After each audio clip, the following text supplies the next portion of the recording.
Welcome, everyone, to Hayden Lake Seventh-day Adventist Church. We are very excited to have Miss O'Neill here. We have watched her in Australia for many years. She has traveled all over the world. To know what she went through to get here tonight is astounding. The Lord has performed many miracles, so we are very blessed. There is a live stream for anybody who wants to tell friends or family. On the bottom of the bulletin here is the link to the live stream. And I'll have a blessing, and then we'll introduce Miss O'Neill. Bow your heads. Dear Heavenly Father, again, we thank you so much for all the blessings that you give to us. We thank you for your health message that shows us how our bodies work, that we can be healthy, that we don't have to be afraid, and that we can take care of ourselves through the wisdom that you give. I pray for you to anoint Barbara tonight with your Holy Spirit to guide her, to give us the information that each and every one of us needs so badly. I thank you for all that you do for us. Bless us, help us to be able to focus and comprehend all that you want us to know and to apply the things that you are teaching us through your strength and your power. In Jesus' name I pray. Amen. Barbara. So this is Barbara O'Neill, and so Barbara has been in Europe, then she had to go to Mexico. She's been teaching all over Europe. So tell us a little bit about where you've been lately. Well, I left home on the 2nd of April, and Australia and New Zealand have an agreement with the US that we have a 2-year visa waiver program. So I have got a 2-year visa, but I have to leave every 3 months. So after 3 months, the only country not in lockdown was Mexico. And when I got back, they said, we don't accept Mexico. You have to leave. You have to leave for Europe. So I went to Europe, had to change a lot of plans. And I've been in Europe for a couple of months. And then when I got to Frankfurt to fly back here, they said, only American citizens can come into the US. Well, so then my daughter and my husband are finding out what we can do, and we discovered that if I went to Mexico for 2 weeks, I might be able to get back into the US. So for the 2 weeks that I was in Mexico, I did not know. My grandson's getting married in Wisconsin next Sunday, so we had a lot of people praying that I might get back. And when I got to the airport, I got some good news and bad news. They said, here's your boarding pass for tomorrow. You can't go today because you have to be here 14 days. I said, this is the 14th day. They said, you have to be here for the whole of the 14th day. So I went home happy that I actually had a boarding pass, and a lot of people text me, have your feet touched American soil? Yes. So we thank God for all of that. Now, how long have you had the health retreat in Australia? We've had a health retreat in Australia. Let's say Michael and I have been married for almost 25 years. And we started the health retreat 1 year after we were married. So that would be about 24 years. We've had Misty Mountain Health Retreat. Yeah, and so currently with the lockdowns and everything, how is everything going for you right now? We have a program running right at this moment. We have a great team of staff, and they're running the program. But the lockdown ended midnight on Friday, so we're only able to get 2 guests in. And that's the lockdown just in our area. So there's still lockdown from state to state. Well, I'll let you start your series, and tonight we are going to be hearing about reversing diabetes and how to strengthen the heart and conquer high blood pressure. So, thank you, Barbara. Thank you. So, overcoming diabetes. What you'll learn tonight, you need never have diabetes. And if you have diabetes, what I'm going to show you tonight is how you can conquer diabetes. I believe that the human body was designed to heal itself, and it will heal itself if you give it the right conditions. Unfortunately, today, many people do not know those conditions. They do not know what they are. And I'm sure you all realize that you can't believe everything on the television, is that right? In fact, you can hardly believe anything at the moment that's on television. And so the ads and the things that you hear are not actually accurate. Now, I believe that everyone should be their own doctor, because only you know how you feel, only you know what you've been through, and only you know how your body responds or reacts to things. So what I present is some basic principles. And I present principles that we have seen have incredible effects. In fact, human bodies are constantly surprising me in how quickly they start to respond and to heal once they're given the right conditions. In the little book, Ministry of Healing, one of my first and still one of my favourite health books, Ellen White says the only hope of better things is the education of people in the right principles. And I think that's absolutely right. And that is the main aim of our health retreat that we have been running in Australia for many years now. It's actually to teach. See, our aim is that when the people learn what to do, they will go home and we say, we hope we never see you again. Actually, we'd love to see you again. But what we mean is, our hope is that you'll go home, you'll implement this, and you need never actually have to come to Misty Mountain again. By the way, many do come for their yearly holidays because they say they go home feeling so good. We've had people come to our retreat. One man, when he came, I said, "What's your reason for coming?" He said, "Well, I'm here because I met a man last week who had cancer, came to Misty Mountain, and now he has no cancer." I said, "Really?" Some of them we don't even hear back on them.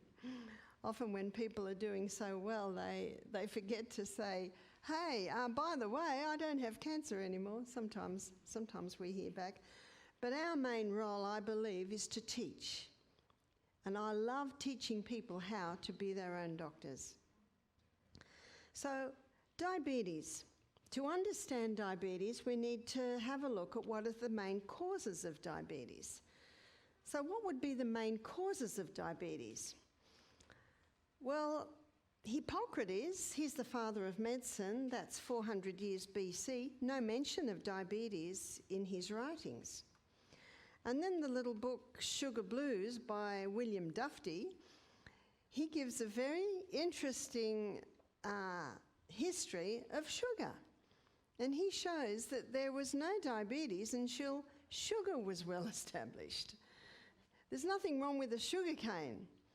But if you realise that 1 metre of sugar cane delivers 1 teaspoon of sugar, and there's approximately 10 teaspoons of refined sugar in 1 can of Coke. So if you tried to eat 10 metres of sugar cane in a day, you could not, or your jaw might break in the process. In other words, this is a highly refined drug, and that is not the way God meant us to eat it. God created the sugar cane, that's right, but it was man that extracted the refined sugar from it. So absolutely one of the contributing factors is sugar. So why is that so? Let me show you what it does. When sugar goes into the body, it basically dumps a whole lot of glucose all at once, whereas if the person was eating sugar cane, the fibre in the sugar cane, have you ever eaten sugar cane? Takes you about half an hour to get through 2 inches. So all that fibre that the glucose is locked up in, it slowly releases the glucose. But when it's all dumped in at once, you get a blood sugar level high. Goes up very high, very fast. And so when it goes up so high, fast, the brain says, overload. Pancreas, quick, release insulin. And insulin's the key that unlocks the door to get the glucose into the cell, because we've got to get it out of the blood. And by the way, diabetes mellitus means sugar in the urine.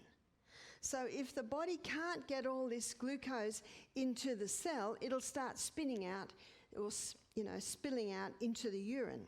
So that's what diabetes mellitus means.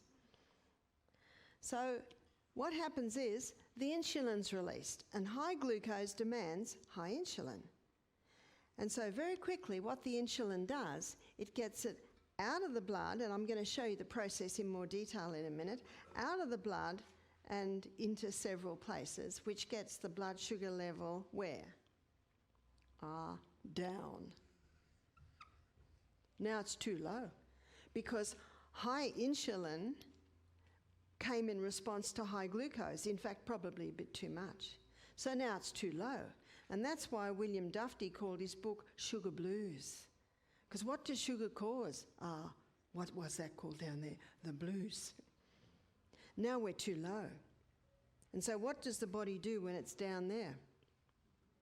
Have a bit more sugar. have a soda drink. You call it candy, is that right? We call it lolly in Australia. Or a cup of coffee with 3 teaspoons of sugar. Will that get it up? Oh yes. But now we're up too high. More insulin. Too low. Can you see this whiplash? Up, down, up, down, up, down. But there's something else that's coming in as well. And that is something that might surprise you. And it is the hybridized wheat. Wheat? America grows a lot of wheat, doesn't it? Australia grows a lot of wheat. And when I was a little girl, the wheat used to grow this high. I was in Holland a few weeks ago, and I was looking at all these fields, because Holland's very flat. I went from Holland to Italy, and that's the northern Italy's like that. It was going like from one extreme to the other. But there were huge fields, and it was a dusky, sandy-coloured crop, and it only grew maybe a foot high. I said, "What's that crop?" They said, "Wheat." What happened to the wheat? Well, it was in the 1950s, wheat went through intensive crossbreeding. They put it through intensive crossbreeding to produce a plant with a high yield of grain. This was to help in the starvation crisis in Africa, Mexico, India. So for a noble cause, one would say.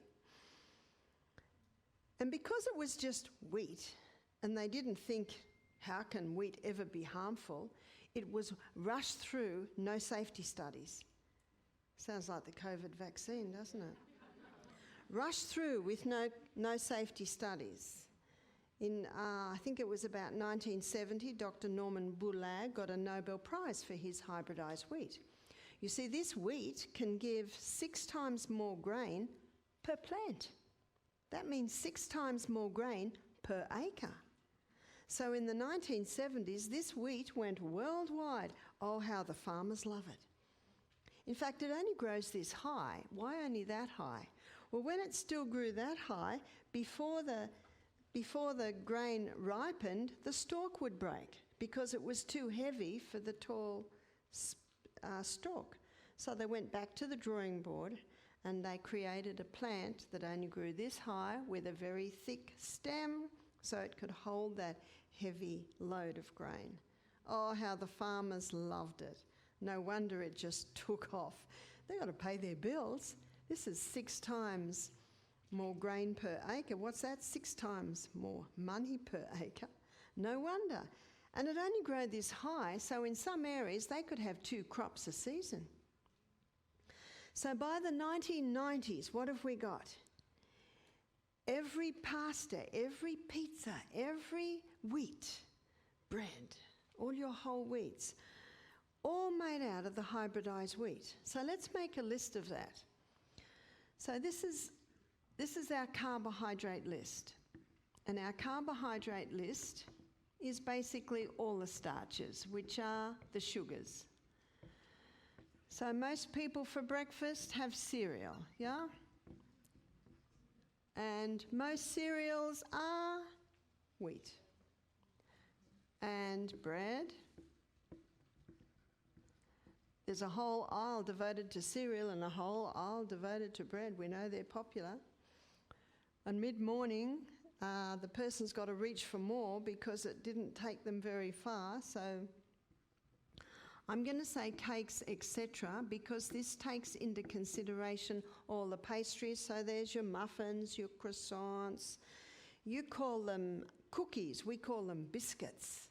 But I think a biscuit for you is like a scone, is that right? So when us Aussies see biscuit and gravy, we think of cookies and gravy. See, we think these Americans, they eat strangely. Who would put gravy on it? Well, we call cookies biscuits, but I understand now. Also, what's big in America, which is not very big in Australia, is pretzels. And pasta, I think pasta's very big everywhere. Pizza. And rice. Rice is another high carbohydrate. You've also got potatoes, or your chips, potato chips. You also call them French fries, yeah. And last and certainly least in nutritive value is the pure crystallized acid that's extracted from the sugarcane plant. Would you agree with me that Americans have become high carbohydrate consumers? Now, I don't think anyone ever chose to eat this way. It's just there. And we're such a fast society today, we reach for something quick. This is all very quick. It's all very quick. And how many of these are out of wheat? So you would say, here's wheat, here's wheat, wheat, wheat, wheat. In fact, the majority is out of the wheat. Now, all of these foods break down in the gastrointestinal tract to glucose. And once it breaks down to glucose, it's fed into the pancreas. And the pancreas, it releases insulin, yep. Especially when you've got high glucose, as I just showed you. High glucose causes a release of high insulin. Now, the pancreas releases another hormone, and that is glucagon. And glucagon is the hormone designed to get the blood glucose levels up again. So insulin gets it down, and glucagon gets it up again. So the pancreas releases two main hormones, and it's designed to balance blood glucose levels. But with this high glucose release, there's a few places that insulin is released to get that glucose out of the blood. So let's have a look at the cell. And it's important to look at the cell to understand what happens here, because we are just a bunch of cells, aren't we? In fact, 100 trillion of them. And to understand how the body works, we need to know, we need to go right into the inside of the cell. I call it the CBD, Central Business District of the human body. So the glucose gets into the cell under the action of insulin. In the presence of insulin, the glucose goes into the cell. Now, the first place it will go is to the energy cycle. And it'll go into a 20-step pathway, and this 20-step pathway gives us 2 units of energy. And isn't that why we eat? To get energy for every single cell in the body to run. Now, the chemical form of glucose that comes out of that 20-step pathway gets fed into the 8-step pathway. And the 8-step pathway delivers a very impressive 36 units of energy. So why does a 20-step pathway only give us 2 and an 8-step pathway give us 36? The difference is oxygen. This pathway uses oxygen, this pathway uses no oxygen. What a difference oxygen makes. Oh, I'm so happy to be in Idaho where you don't have to wear a mask all the time. How much oxygen are you getting when you wear a mask? I don't know whether you've read of some lung specialists who say that in the next couple of years we're going to have a lot more lung problems. God designed us to be breathing in pure air and breathing out our waste, not breathing back in our waste. And look at the ramifications of this. When people are lacking oxygen, they're actually lacking energy, which means chronic fatigue syndrome is going to start rising. Because chronic fatigue syndrome is lack of oxygen at the cellular level. Now, there can be a whole lot of reasons for that. But what I'm showing you right now is the journey of glucose. Only so much glucose can go through the energy cycles in the cell. And on a high carbohydrate diet, we've still got a lot left over. And so now it is the liver that determines where it goes.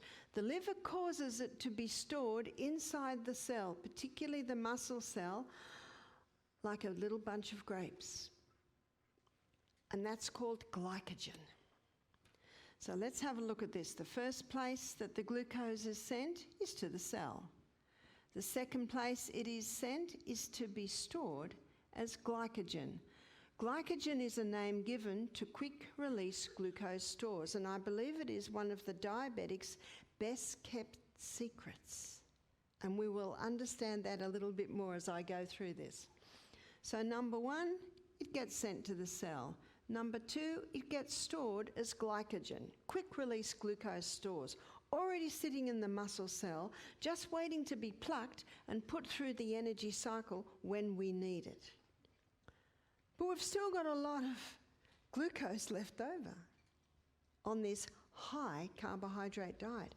And so the third place that the glucose gets stored is the most amazing fuel depot in the human body. It's called fat cells. And what's happening to Americans on this high carbohydrate diet? What's the size like? They're getting bigger and bigger. 20 years ago, when I visited the US, I could get a dress or a skirt in most shops. Now I have to go to the petite section. And in Australia, my skirt size might be size 8, but here it's size 2 or 4. They've changed the sizes. And there is a very famous doctor. He's dead now, but his book was number 1 on the New York Times best-selling list 4 years running. You may have heard of him. His name is Dr. Robert Atkins. And you might say, well, we've certainly heard of that man. Meat, butter, cream, cheese, eggs, is that right? And Barbara, aren't you a plant-based eater? I certainly am a plant-based eater. But I want to mention him because he did something that rocked the nutrition world. He knew his science, and I've just given you the science, that the high carbohydrate diet, it goes through these 3 processes. You see, fat doesn't make you fat. It's a misconception. And we will hear that a little bit more also in our next lecture on the heart. And when we look at that lecture, you know what we'll also find? That fat doesn't cause heart disease. Whoa! Have I got proof? Lots of it. And so Dr. Robert Atkins was putting on a bit of weight. And he was in his late 40s, 50s, so he decided to do an experiment on himself. He decided to stop all the carbohydrates. So what did he eat? Meat, butter, cream, cheese, eggs. We certainly know that.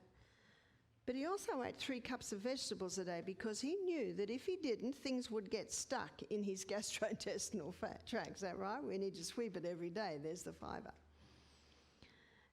So he did this. The weight just fell off him. Why? This should be on the tip of our lips at every stage. Why? Newton's third law of motion states that to every action there's an equal and an opposite reaction. And Rudyard Kipling, he wrote a whole poem on that, but I'll just give you the first stanza. I have 6 trusty serving men. They taught me all I know. Their names are what, why, when, where, how, and who. Why? We should always know why. Why was Atkins losing so much weight? Well, if he wasn't giving his body this glucose, his liver was able to break down fat stores to give the glucose he needed. It's called gluconeogenesis, creating new glucose from the stores. And his liver could convert protein in his food and fat in his food to glucose if it needed it. So the weight fell off him. He had heaps of energy because of this. He was never hungry. There's 3 things that keep the food in the stomach longer: fibre, protein and fat. Fibre because it slowly releases the glucose, protein because it's in the stomach that protein is broken down, and fat because it coats the food and takes a little bit longer to break down. It takes our stomach, on a balanced average meal, it takes 3.5 to 4 hours to digest. And then the stomach loves an hour's rest. So we should be leaving 5, 6 hours between meals. But on the high carbohydrate diet, that's almost impossible because it's so deficient in protein, fibre and fat that the person's hungry all day long. And that's, of course, one of the reasons Atkins' diet was so popular. People were not hungry. After a year, Atkins noticed something. His diabetic patients were coming off their medication. This is type 1 and type 2 diabetes. Scratched his head. And as he looked at it, he realised on this low carbohydrate, high fibre, generous protein, good fats, the pancreas was getting a break. You see, when it's up, down, the pancreas is getting screamed at all day long. I'm against child abuse, I'm against animal abuse, and I'm against pancreatic abuse. That's like someone's kicking their dog every day and not realising it's hurting it. Just makes no sense at all. You know, common sense isn't very common today. It defies reason. Can you get the results that Atkins got on a vegetarian diet? You can. You absolutely can, and I will show you that. But first of all, I want to show you what they are discovering today, the effect of the wheat on our pancreas. Remember I said it was rushed through, no safety studies? What they discovered that in the hybridization of the wheat, a starch was created that is not naturally in the wheat. It's called amylopectin A. And amylopectin A gets the blood sugar level up very high, very fast. Just like this. High up, high down. Let me give you something to compare it to. Let's look at amylopectin B. Amylopectin B is found in bananas and potatoes, and if you're familiar with the glycemic index of foods, that's how quickly a certain food will release glucose into the blood. And for a diabetic, the glycemic index can make a big difference. Well, bananas and potatoes are high on the glycemic index list. They release glucose quickly in. So what does your B do? Your B is not as high and not as fast and not as low. Okay? So there's your B. That's your amylopectin B. Whereas your amylopectin A, very high, very fast. What about amylopectin C?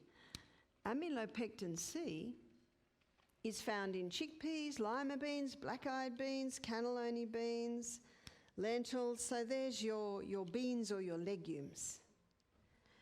Now amylopectin C, let's do a green for that one, that gives, let's say this is baseline here, it gives a nice steady rise, a nice steady maintenance, and a nice steady drop. Every cell in the body desires and requires a nice steady, consistent delivery of fuel.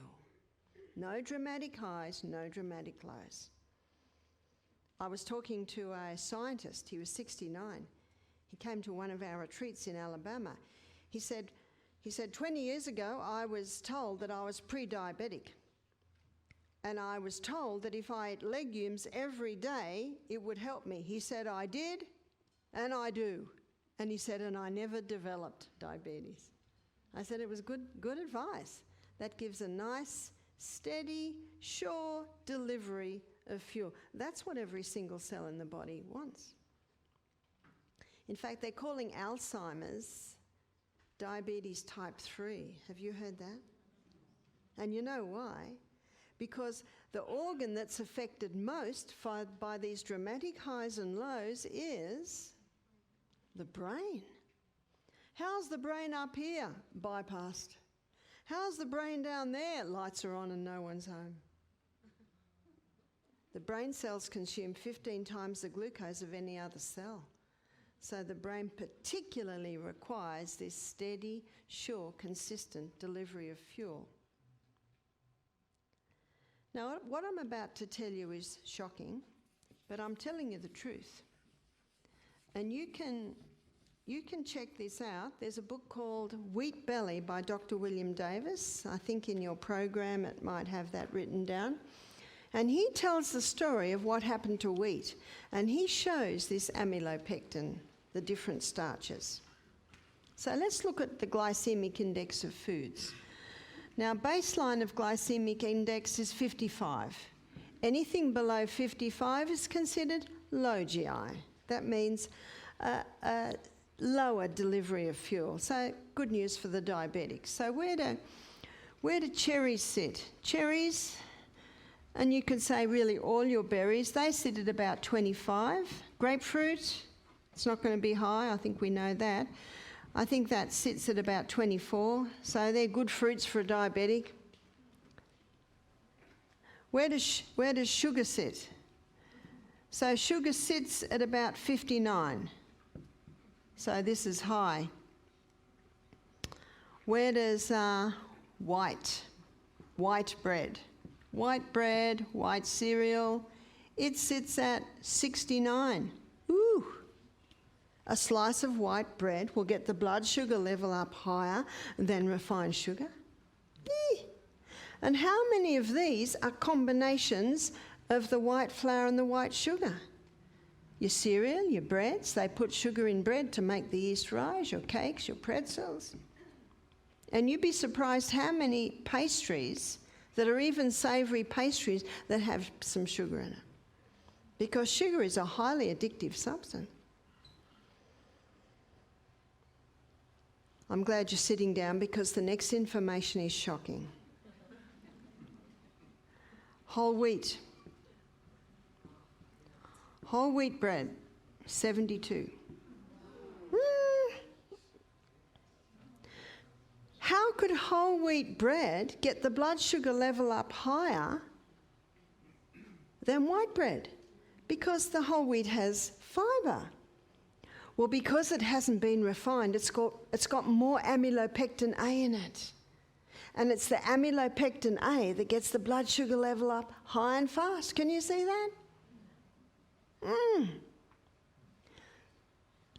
My husband said, Barbara, what have you said? I've just got this lady saying, Barbara says white bread's better than whole wheat bread.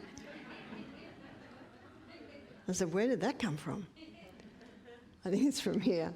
Now, whole wheat bread has more fibre. Yes. It has more B vitamins. Yes. But in relation to blood sugar levels, no, I'm not suggesting that you buy white bread. What did that nutritionist say? The whiter the bread, the sooner you're dead. It's got almost totally deficient in nutrients, and nutrients our body needs. But you can get ancient grains today. You can get grains that have not been hybridized. You can get some wheat grains from the original wheat. In fact, the original wheat is called Enkenhorn, or sometimes I call it just Enkhorn. E-I-N-K-H-O-R-N, Enkhorn. And you can also get the Emmer grain, E-M-M-E-R, and that's a wild hybrid from the original Enkhorn. But probably the easiest one to buy now is spelt. One lady said, how do you spell that? Spelt. And also kamut. Kamut is another ancient grain. These grains have not been hybridized. So for the diabetic, they're the grains to use. You can get spelt pasta, you can get spelt flour, you can get many things that are made out of the spelt. So what I am doing right now is I am presenting to you my case. Presenting to you what are the things that are causing these diabetes to be out of control. And I'd like to suggest it is. In Australia, 500 new cases a day are being diagnosed. And there's been diabetes around since sugar was refined, but if you have a look at the timeline, so this hybridized wheat, hybridized in the 70s, went worldwide in the 90s, it's really since then that diabetes has just exploded. And when you understand what the hybridization of the wheat did to the starch structure, that explains so much. Now, carbohydrates are not bad. What a relief. My husband would never forgive me if the potatoes stopped. Carbohydrates are not bad. It's only when they're overdone and refined. And for the diabetic, they need to be particularly mindful of this. So what I'd like to now is show you the role that exercise plays. What is the role that exercise plays in diabetes? It plays a major role. And the type of exercise that is the most effective is the high-intensity interval training. So the high-intensity interval training, as the name implies, these are intervals of high intensity. So what's high intensity? Anything that gets your heart rate up and you're breathing to the point where you can't even hold a conversation with your exercise mate at the moment. But what they have shown is all you need to do is 30 seconds. And if you don't think that's very long, try running up a hill with all your might for 30 seconds. After 20 seconds, your body will begin to protest. After 25 seconds, it'll really protest, and after 30 seconds, you're going to feel like you're dying. That's the sort of exercise that you need. Now, the reason why that sort of exercise is necessary, it causes a massive influx of blood into every single cell in the body, and this is also your pancreatic cells. Your pancreatic cells revive because Leviticus 17:11 states that the life of the flesh is in the blood. You see, more blood is more life. More blood is more nutrients, more oxygen, more water, carrying away waste. It is the blood that is the healer, so anything that increases blood is going to increase healing to any part of the body. So number one, it will increase blood supply to the pancreas, starting to revive the pancreas. Number two, it will increase the ability of insulin and glucose to get into the cell. Have you heard of insulin resistance? Insulin resistance is a result of too much carbohydrate, too much glucose, to the point that the cell says, I'm sick of the sight of you. And it develops insulin resistance. So the insulin can't get in, it can't get the glucose in, so the glucose remains high. The brain sees that the glucose is still high, so it starts screaming even more at the pancreas, more insulin, and eventually the pancreas says, I'm done. I'm done. No more. So insulin resistance usually precedes diabetes. So how to turn that around is the high-intensity interval training. With high-intensity interval training, you know what the cell starts to say? More, more. Not enough, more. And then they haven't just had breakfast, so no fuel's coming. So you know what it starts to do? Pluck the glycogen stores. Remember, they're little molecules of glucose already sitting in your muscle cell. And when you start exercising and your cell needs more fuel, it'll pluck it, put it through, pluck it, put it through, pluck it, put it through. Remember what I said, that the glycogen stores are the diabetic's best kept secret. In fact, if they've got a blood sugar level low, between a meal, they don't need to take a candy or a lolly. They just need to do 30 push-ups. Get on the exercise bike. Get on the rebounder. And that'll cause a release of those.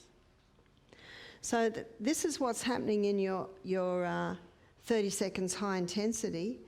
You twist it from going too much to we need more. So you know what the cell now does? It starts to develop extra insulin receptor sites. So if anyone has insulin resistance, I can tell you right now that what you'll hear today, you can turn that round in a matter of days. Isn't that good news? You can't run up hills? Exercise bike. Most of the research has been done on an exercise bike, especially for people whose hips, knees, ankles don't work very well. Then most of the weight is on the hip, and if they're a little unsteady on their feet, they're holding on, and you can go for it as fast as you can go. And then we've got recovery time.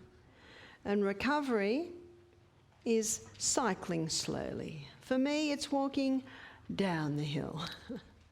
The research shows that the most effective form of recovery is not when you're sitting still. You're going to feel like doing this, but it's much better if you can do some sort of activity, but at a much lower pace. So at a much lower pace, which allows for recovery. So recovery time, your recovery time is your indicator of your fitness level. For people who are unfit, their recovery time might be 5 minutes. If your recovery time is 5 minutes, don't be concerned, because as you implement this, it's going to get less and less and less. That's good news. And it's usually done for a cycle of 6. 30 seconds high intensity, 6 recoveries. Okay, any mathematicians here? What's the maths on that? Let's be generous and say 15 minutes. How many hours in a day? 24 hours in a day. Sorry, no more excuse now that you haven't got time to exercise. If you can't quite do the 6, you do what you can. You start where you are. Dr. Al Sears, he wrote a book, PACE, and that's Progressive Acceleration of Cardiopulmonary Exertion. Progressive means this is progressive. The more you do it, the better you'll get at it. Acceleration, you are moving. Cardiopulmonary, cardio strengthens the heart, as we're going to see in the next presentation. Pulmonary opens those lungs wide open. Exertion, you are exerting yourself. But what this type of exercise can do, it can help to turn diabetes around. So now let's make a list. Let's make a list of what you can do to turn diabetes around. Number 1, eliminate. If you don't turn off the tap, you're still going to be mopping up in the other corner. What do we eliminate? Now, you don't have to stop the carbs, but eliminate absolutely the refined sugar. That must go. Now, for a diabetic, they're best to eliminate even maple syrup and honey initially, until their pancreas starts to work a little bit better. Eliminate the hybridized wheat. This isn't the ancient grain. This is the hybridized wheat. Caffeine must be eliminated because caffeine causes an insulin response. It tricks the body into thinking it's a crisis. Like with a person that has 3 cups of coffee a day, that's like being confronted with 3 crises a day. How would you feel? It's not long before that coffee drinker has no energy at all. So there are some things that must be eliminated. Number 2, daily exercise. And ideally, the high-intensity interval training, and you implement that as you are able. And remember, muscle knows no age. Whether you're 9 or 90, you can have strong muscles. And if you think maybe you're in your 70s, 80s, you can't quite do it, it's time to watch the documentary on 100-year-old athletes. I don't think anyone here's 100, so no excuse there. Number 3, it's absolutely vital to have adequate water. I was talking to a mother, this was in April when I was in Oklahoma. And this couple came to me and they said, our little girl is a diabetic, she's 6. They said, we don't want to feed her between meals, but we have to because her blood sugar goes too low. And I said to them, I agree, it is best to let her stomach digest the breakfast or the lunch without putting more in. So I said to them, try this. If she gets a blood sugar level low, have a little crystal of Celtic salt. Now, Celtic salt, we'll look at salt in the next lecture in more detail. It has 82 minerals in it. And those minerals, as you'll see in my next lecture, that help to get the water into the cell. Have that little bit of salt and water. They said, is that all? I said, try it. Well, I saw them the next day. They came running up to me with this huge smile on their face. They said, it worked. It worked. Because they said, we've got 2 younger children, and when they see the little 6-year-old eating between meals, they want to eat between meals, and we don't want to feed the children between meals. They were very excited. That simple thing. So water and salt. Just that little tiny crystal, about as big as a sesame seed, just a very small amount. What's also important is to go for low GI foods, low glycemic index foods. If you Google that, you can easily get a chart on that showing you which foods are low GI. That means nice, steady delivery of fuel. Go away from your high GI. Let me give you an illustration. White potatoes, high. Sweet potatoes, not. Sweet potatoes sits at about 55 or 54. How come? You can't see it with the naked eye, but under a microscope, the fibre structure of the white potato is very loose, so the glucose is released quickly. But under a microscope, the fibre structure of the sweet potato is very tight, so it's a slow release of glucose. It can be simple as that. See, cherries are low, bananas are high. Under a microscope, the same thing. It's to do with the fibre structure. So low GI foods are vital. Number 5, with the diet you want low carbohydrate. So not no, but low. So does that mean that a diabetic can't eat potatoes at all? Well, instead of having 3 potatoes, have half a potato. Instead of having a whole banana on breakfast every day, maybe have half a banana every 3 days. So just a small amount. High. We want high fibre. Remember what fibre does? It slowly releases. So all your plant foods are high in fibre. Generous proteins. Now remember the proteins, your legumes, your lentils, chickpeas, lima beans, cannellini beans, and healthy fats. What are the healthy fats? I think we've got a lecture later in the week. It's called Fats That Heal, Fats That Kill, yeah? Fat as it comes from the hand of the Creator.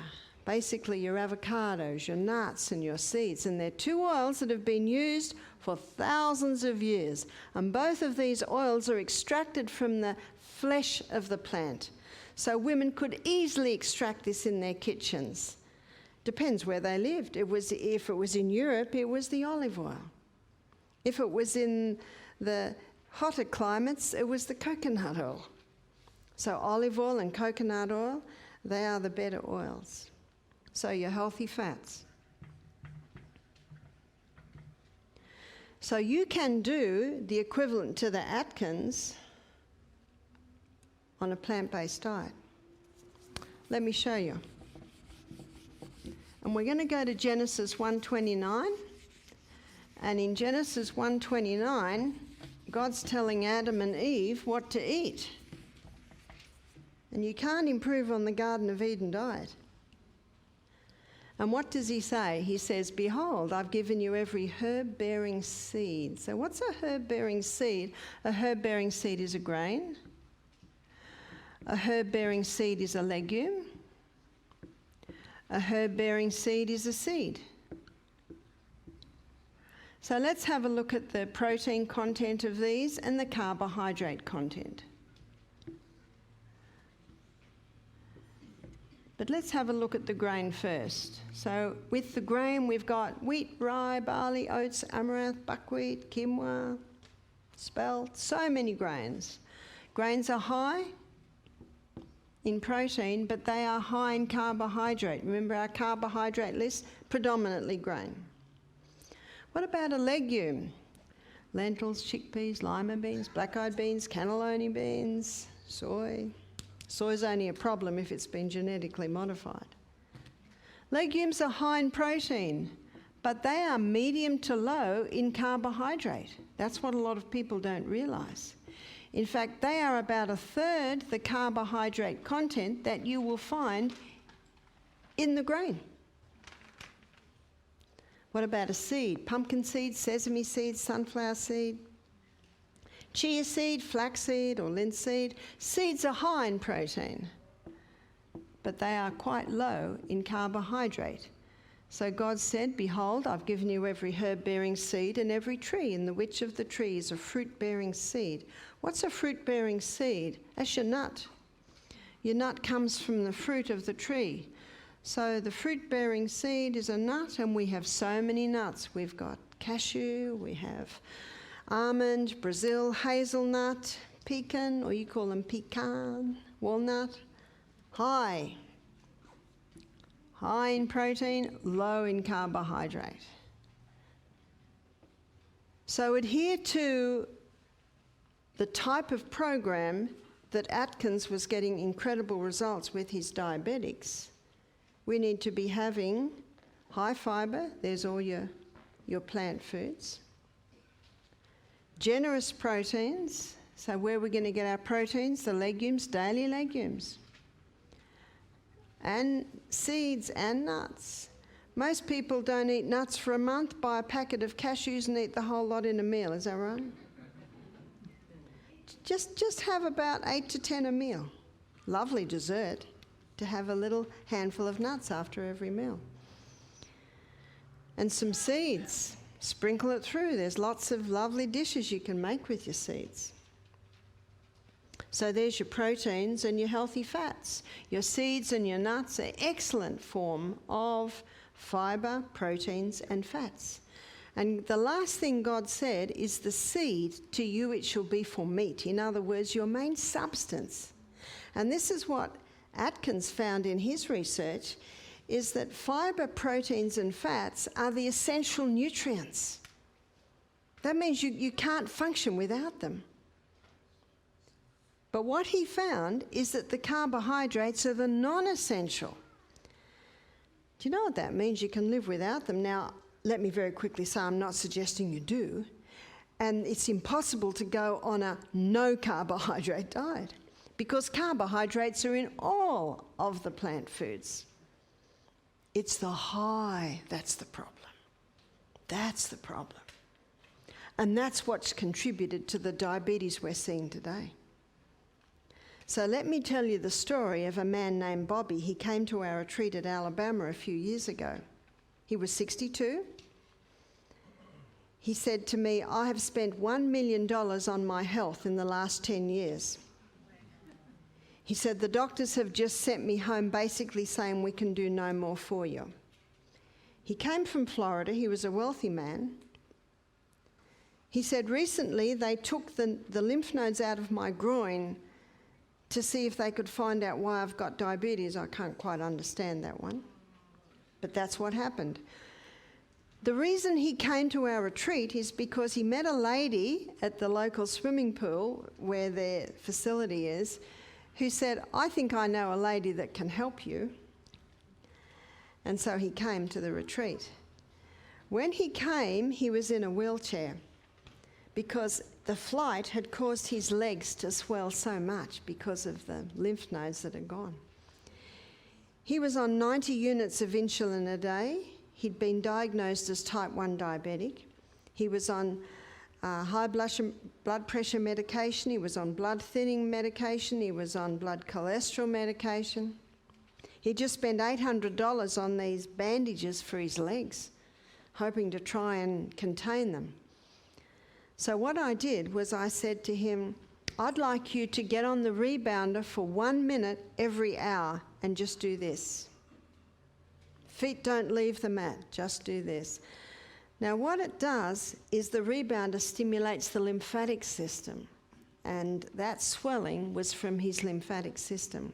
Now even though the nodes are gone in his groin, he's still got them in his neck, he's still got them under his arm, and that can stimulate these other lymph nodes to start to take up the slack, so to speak. I said to him, I'd like you to walk barefoot on the grass just for a few minutes, several times a day. That massages the bottom of the feet. I said, you will not be able to do the normal exercise with the other guests because we don't want you walking on those legs. He was with us for 2 weeks. Little by little, within, I think, 48 hours, those legs had gone right down. He was also having massages. Every meal, he'd say, Barbara, am I doing it right? Am I doing it right? Have a look at my plate. I said, yeah, it looks pretty good. You got 2 potatoes there. Why don't you just have 1? Have a bit more sweet potato. He said to me, anything you tell me, I will do. And he did. Diligently. At the end of 2 weeks, he was taking 10 units of insulin a day. Do you remember how much he was taking when he came? 90 units of insulin a day. He'd been listening to the nutritionist he went to that told him to eat whole wheat bread, whole wheat cereal, whole wheat. What's the definition of insanity? To do what you've always done and expect different results. But he didn't know what else to do. So why does the nutritionist tell this? Why isn't what I'm telling you known? Well, how much wheat does America grow? What do they want you to eat? That's a big job to change that whole thing around. It's huge. I can't even get my mind around it when you look at the farmers and the money that they've put into that huge equipment to harvest the wheat. Oh, that's a difficult problem, isn't it? He was a very excited man when he went home. I think just in that 2 weeks, he'd lost quite a bit of weight. He'd lost about 30 pounds, and that sounds like a lot, but when you remember that the swelling in the legs, he'd lost a lot of fluid, that made up for a lot of the weight. So it's unusual for someone to use that much weight, but when you consider the swelling in his legs, it's understandable. He emailed me 3 months later. He said to me, I am off all my medication. He said, I have lost now, I think he'd lost something like 60 pounds. He said, I swim 30 laps a day. I cycle 6 miles a day. I'm on the rebounder every day. They're the only 3 types of exercise he can do. Because if he does too much on his legs because of the loss of his lymph nodes, they will swell. He will ever be managing them. But he said, I'm managing them well. He's 62, his wife's 42. When he got home, she said, this is your baby. I like my champagne and my coffee and my croissants. After 3 months, she looked at her husband. He wasn't as impatient anymore. You see, when the blood sugar levels go up, the person's impatient. When they drop, they're impatient. And we have found that when people start to balance their blood glucose levels down, it's almost as if their personality changes a bit, because their brain is getting this nice, consistent delivery of fuel. So his wife became interested. She said she's interested now. Do you know that's the best way to interest your family, is what they see happening in you? He said to me, my doctors are astonished. Do you remember what his doctors had just said? Now, he's a wealthy man. He has the top specialists. They had basically sent him home saying, we can do no more for you. He's the CEO of some big companies. He was starting to retire. He said, I've gone back to full-time work. He said, I've got it back into the office. He says, I'm back, watch out. He emailed me another few months later. He'd lost even more weight. He sent me a photo. We could hardly recognise him. All the puffiness had gone out of his face. He said, my wife is very happy. She's just lost 20 pounds in the last 6 weeks. She's gone out and bought some new outfits. You see, true beauty comes from within. True beauty is shiny hair and clear skin and clear eyes because of the type of food that we're eating. And his wife was beginning to understand this. She didn't need to use as much makeup. And because her body was now strong and fit and slim, she didn't need to cover it with lots of fancy clothes. She could go to simple clothes. It's an incredible story. One man said, Barbara, you've got so many success stories. Do you have any failures? I said, the failure is only on the person. The failure to do what you've got to do to get the results. So Bobby knew that his life was at an end if he didn't do something. And he just did it. And when he said to me, whatever you tell me to do, he said, I'll do it. Well, he was right. Does he still eat like this? He's relaxed his diet a little bit. He eats a lot more fruit now than he used to eat. But he said, I have kept to 2 meals a day. Now, what are diabetics told to eat? All day long. But when you are eating this, remember these foods give a lovely, slow, but sure, but constant delivery of fuel. And the salads and the vegetables you eat and the fruits, they'll give the quick high. So you've got a combination of some delivering straight away, but some delivering constantly and surely the whole time. We also had a young man named Dan do our program. He was 19 and he had diabetes since he was 16. He'd had a serious chest cold and the doctor had put him on 2 very strong antibiotics at once that had damaged the beta cells in his pancreas. So he got diabetes. He said to me that the doctor said that his pancreas basically was dead. I said, what's dead? Is it gangrene? You can't get part dead or what's dead? I said to him, if there's blood going through your pancreas, there's life. He said, well, I'm just telling you what the doctor said. I said, let's see what we can do. So Dan, he wanted to conquer this. He's only 19. So he did exactly what we advised. He was with us 4 weeks, 2 weeks in the garden and 2 weeks in the retreat. And he told me this story 3 weeks later after he began. He said, the first week that I was at Misty Mountain, if I got a blood sugar level low in the middle of the night, I'd take a candy or a lolly. He said that would get it up, but I always got a headache. When it goes up high, it often gives a headache. He said, I felt a bit guilty by the 2nd week that I shouldn't be doing that. And he said, and there's no corner shops at Misty Mountain, we're way out in the bush. So he said, on the 2nd week, if I got a blood sugar level low, I'd eat an apple. Now, it takes a long time to eat an apple in the middle of the night, doesn't it? He said that would get it up, but I wouldn't get a headache. He said the 3rd week, after hearing your lectures the 2nd time and understanding them a little bit more, I decided if I got a blood sugar level low in the middle of the night to do 30 push-ups. He would do 30 push-ups and his blood sugar came up. Where'd that come from? These glycogen stores. He's told me that he got up one morning. Now, I'm not sure on the American standard. I'm going to give you Australian. So Australian blood sugar levels should sit at about anywhere between 5.5 and 6.5. Well, he got up one morning and his blood sugar levels were 3. That's almost passing out. So he had the salt and the water, put his shoes on, had a bit more salt and a bit more water. And then he went for a run up and down the hills of Misty Mountain. When he came back, he tested his blood sugar levels and they were 9. Where did that come from? It's the glycogen stores. And remember, if you run out of them, the body's got the fat stores. So if it runs out of these, it's got these. Now, I call these the kitchen cupboards. These are the kitchen cupboard stores.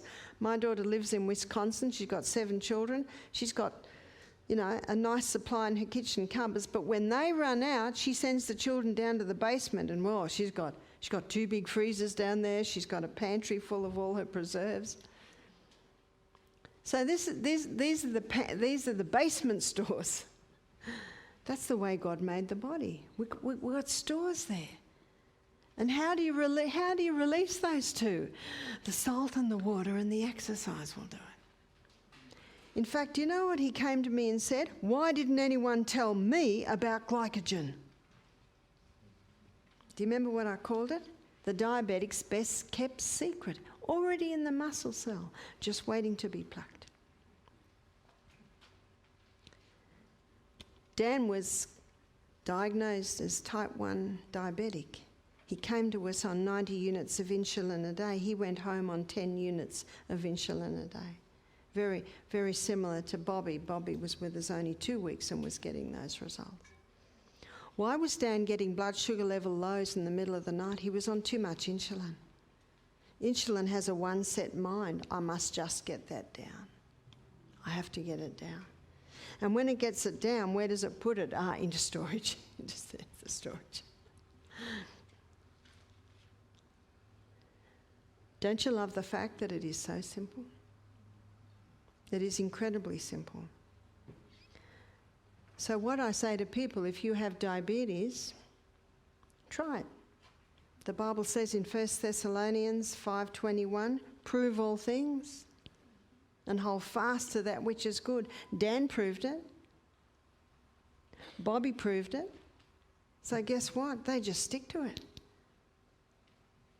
So was Dan's pancreas dead?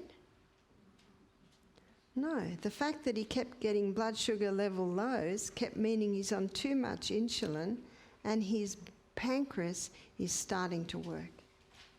So Leviticus 17:11 says the life of the flesh is in the blood. If there's blood going in, there's life going in there. I know what the doctor meant. He meant that the beta cells were not working. That's basically what he meant. I believe that it is up to us to shock our health professional by showing them that we can do this. So we're going to have a break now. The time is 6:15. Before we have the break, maybe there's a couple of questions that people may have regarding this, yeah? I have a patient who told me, when I told her to use the Celtic salt, she said that she talked to a nutritionist who told her that Celtic salt is dirty. Okay, now the question was that a lady was told not to use the Celtic salt because it's dirty. It's grey. But you know what the colour is? Minerals. Have you seen what the ocean does? It's constantly pounding, and that purifies the water. Now, heavy metals and mercury, things like that get into the sea, they sink. They're not in the water. They sink. Now, they don't gather the water to make the Celtic salt. They don't gather it near the sewerage outlet. That would be dirty. So there's common sense there. But the water, because of the pounding of the sea and because of where they harvest it, it is not dirty. But I like the way the Bible says, prove all things. Try it. Try it. You've got nothing to lose. Yes? What about Himalayan salt? That's a good question. Celtic salt has 82 minerals and Himalayan salt has 75 minerals. So I prefer the Celtic salt because of the higher mineral content. And in my next presentation after the break, I will show you exactly what those minerals are and the effect that they have. But if the Himalayan salt's all you can get, it's certainly better than the table salt, which only has 2 minerals. Yes?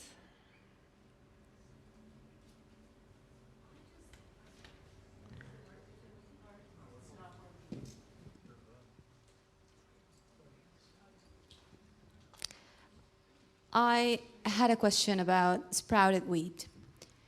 Sprouted wheat. Yes. When you eat sprouted wheat, you don't have the problems of the wheat, because when you sprout wheat, you bring it back to a grass.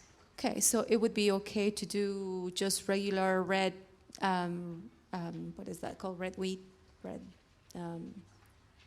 berry wheat. Yeah. That's sprouted. Okay. Yeah. Yeah. All right. Yes, in January of this year, I had a 5 bypass surgery, and I love what you're presenting here. We've been following you online. Is there anything in particular that I could do to get off the remaining 3 medications that I'm on? High blood pressure, what is it? Cholesterol medication, and I'm just wondering if there's anything in particular you would suggest to get off, that I could eventually get off of those. It's a very good question. It's a question that several have, and I've got some good news. My next presentation will answer all your questions.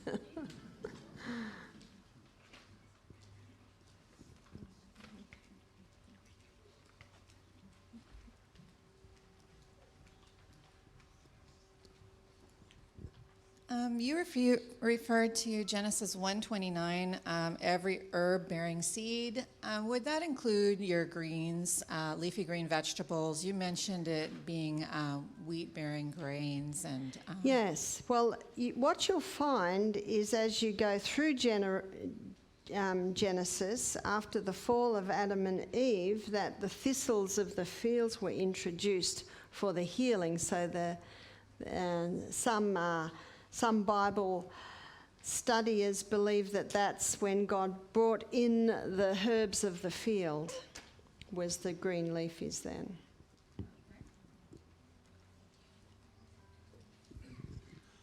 Since you don't have a presentation on cancer, I've got multiple myeloma, very aggressive form of cancer, just gone through about a year of chemotherapy, and because I was on a whole foods plant-based diet, no sugar, no refined carbs, and no dairy, no animal proteins, and I was feeling really great, but the cancer had deposited all this calcium into my kidneys, causing my kidneys to fail.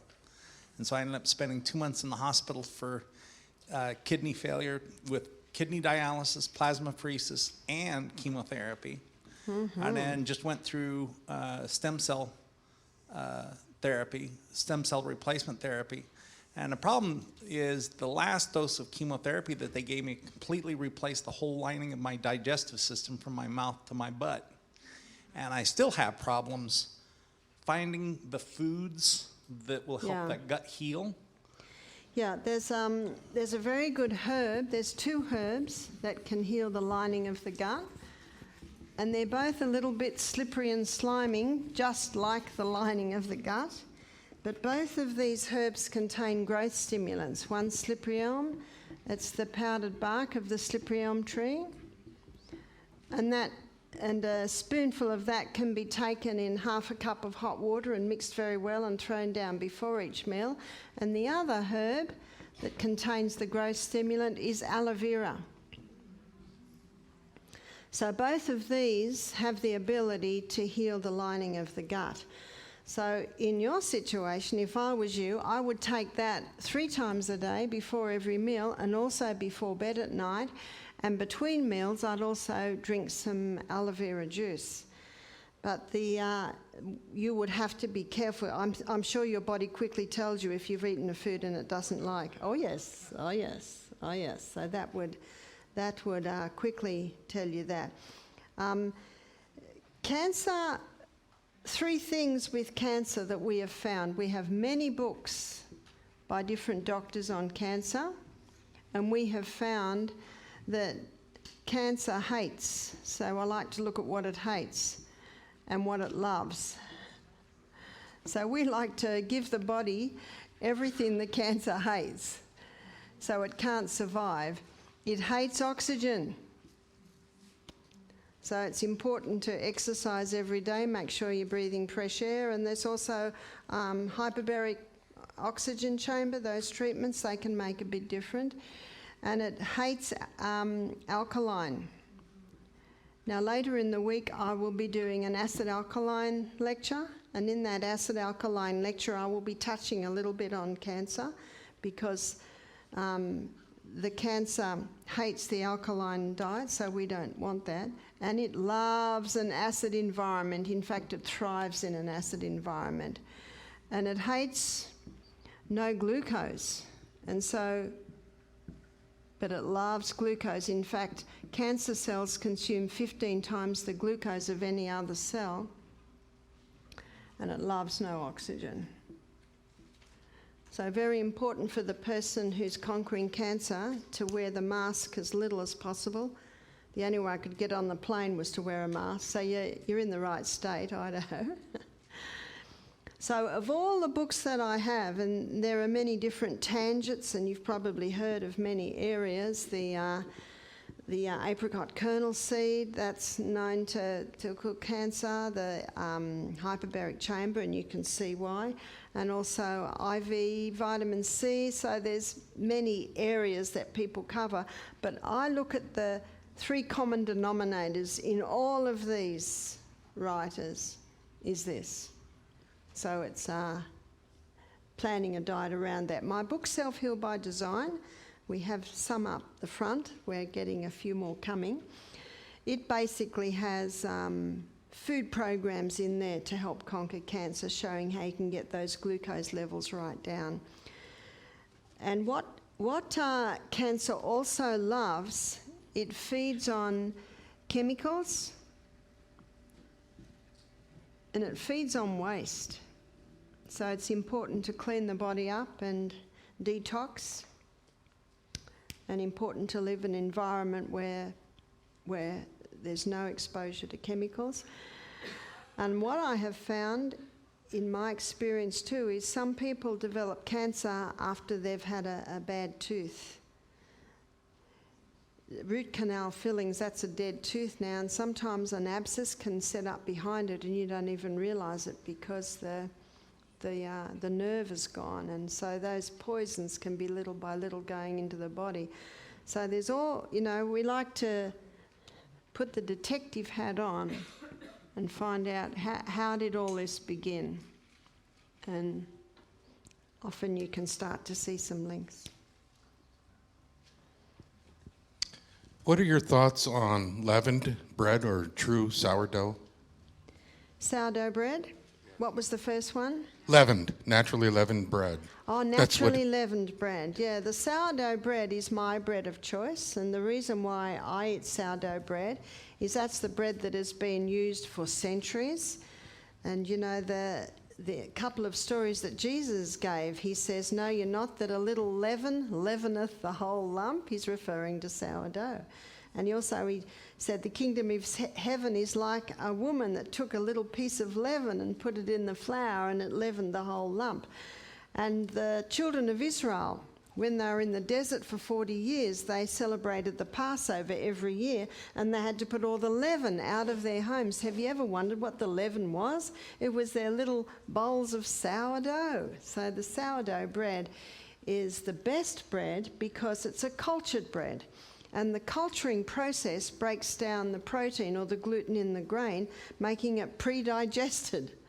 So when you eat the sourdough bread, you're eating a bread that is a lot easier to digest. So that's the bread that we use of choice. So we'll make this the last one and then we'll have a break. So I have two questions. One is it possible if you are eating high glycemic foods, lots of carbohydrates and snacking throughout the day, can that cause like a pre-diabetic condition? As you have seen by my illustration, absolutely. Okay. And then my other question is, are you going to address gluten? That's kind of a hot topic right now. Yeah, gluten I'll be addressing in more detail in the acid alkaline lecture, because the hybridization of the wheat created a wheat that is a lot more acid. So the non-hybrid ancient grains, they sit more on the alkaline side. So thank you for your attention. Please, we'll have a break. We'll have a break of about 20 minutes, and there are some books to look at, and maybe have a breath of fresh air. There's still a bit of sunshine out there and some water, and we will come back in about 20 minutes.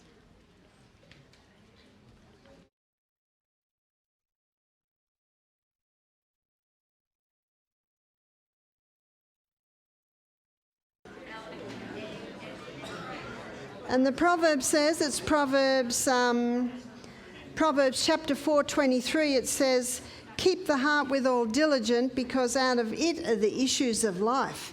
So that's two things we're looking at there, the heart. And what are the issues of life? Well, we looked at that earlier this evening. We looked at Leviticus 17:11, that the Bible says the life of the flesh is in the blood. So the blood is the life of the flesh. So when the Bible says, keep the heart with all diligence, because out of it are the issues of life, it's the pump, the heart, that pumps the blood through the whole of the body. And every part of our body is alive because of blood going through it. In Australia, we have huge sheep farms. Some sheep farms will be 10,000 acres, and they have thousands and thousands and thousands of sheep. So it's very, very hard to keep your eye on every sheep. And sheep have thick coats and thick tails. And what happens is, especially if there's been a bit of rain, that underneath the tail, with their droppings getting stuck on the wool and it gets moist, then the blowfly comes along and lays the maggots, and so they call it the fly blown. They get fly blown. So to get around this problem, they take the tails off the little lambs. And so when you've got thousands and thousands of sheep and thousands of lambs, the easiest way is to put a little rubber ring around the tip, the base of the tail. That's where the tail comes out. There's the tip down there. And it takes about a week and the tail falls off. So why does the tail fall off? Because it's now dead. Because what's the ring stopped? It stopped the blood. That's right, they stopped the blood. So the blood is the life of the flesh. So when we're looking at heart health, we need to look at two things. We need to look at the fluid that the heart pumps, which is the blood, and we need to look at the heart in itself. And the blood needs to be nice and thin to be able to be pumped efficiently. And the best blood thinner in the world is water. How do I know that? Well, at Misty Mountain Health Retreat, I used to give live blood analysis. And you take a drop of blood and you put it on the slide, and you put a cover slip on it, and you put it under the microscope, and it comes up on a little television, and you're looking at blood. And whenever I saw blood clumped together, so blood should be swimming around like this. And it swims around very fast. Did you know it takes 1 minute for one drop of blood to go around the whole body? But sometimes when I looked at the blood, the cells are like this. They're all clumped together in these big, long shapes. So I would say to the person, have you had any water to drink today? And they would say, no. I haven't drunk water because I was travelling and I didn't want to keep stopping for a bathroom. And I'd go, aha. Well, unfortunately, it's very difficult for me to look at your blood. We'll look at it in a few more days because it's all clumped together. I can't get a good look at the shape, the size, the cell, how it moves around, because the blood's just all clumped. And I was looking at a lady's blood one morning and it looked like this. And I said, It was 9 o'clock in the morning. I said, have you had any water to drink today? She said, no. And it was 9 o'clock in the morning. When we wake up in the morning, that's the most dehydrated time of the whole day because we lose moisture in the night. Have you ever slept on a mattress on the floor and in the morning you pick the mattress up and it's moist underneath? That's why beds have slats, don't they, so that the moisture is evaporated. I said, what have you had this morning? She said, I've had a cup of tea. Now, tea contains dehydrating agents. Tannin and caffeine are both dehydrating agents. And if you put a teaspoon of sugar in that, you've got another dehydrating agent. So she woke up in the morning and had a cup of tea. She woke up in the morning dehydrated. She had a cup of tea and it dehydrated her even more. How many people I see when I'm traveling and in hotels, they wake up to a cup of tea or a cup of coffee? I said, what else have you had today? She said, an apple and a banana. Now, an apple and a banana both have fluid in them, don't they? But when you're dehydrated and your digestion uses water to make the digestive juices, it's even more dehydrated. She said to me a few weeks later when I saw her, she said, I'm drinking my water. She said, every time I think if I haven't drunk enough water, I think of my blood. All clumped together. Now, over 12 years of doing live blood analysis, sometimes to 12 people a week, I've seen hundreds of blood slides. And almost without exception, the only time I see that clumping together is if the person's dehydrated. So that's how I can tell you, I know that the best blood thinner is water. Water and water alone is your best blood thinner. But I'm going to look at another couple of blood thinners. Another blood thinner, and this is important because I don't know if you've ever tasted blood, but it's salty. I know if you've ever had, a tooth come out and you taste a bit of the blood, it's salty.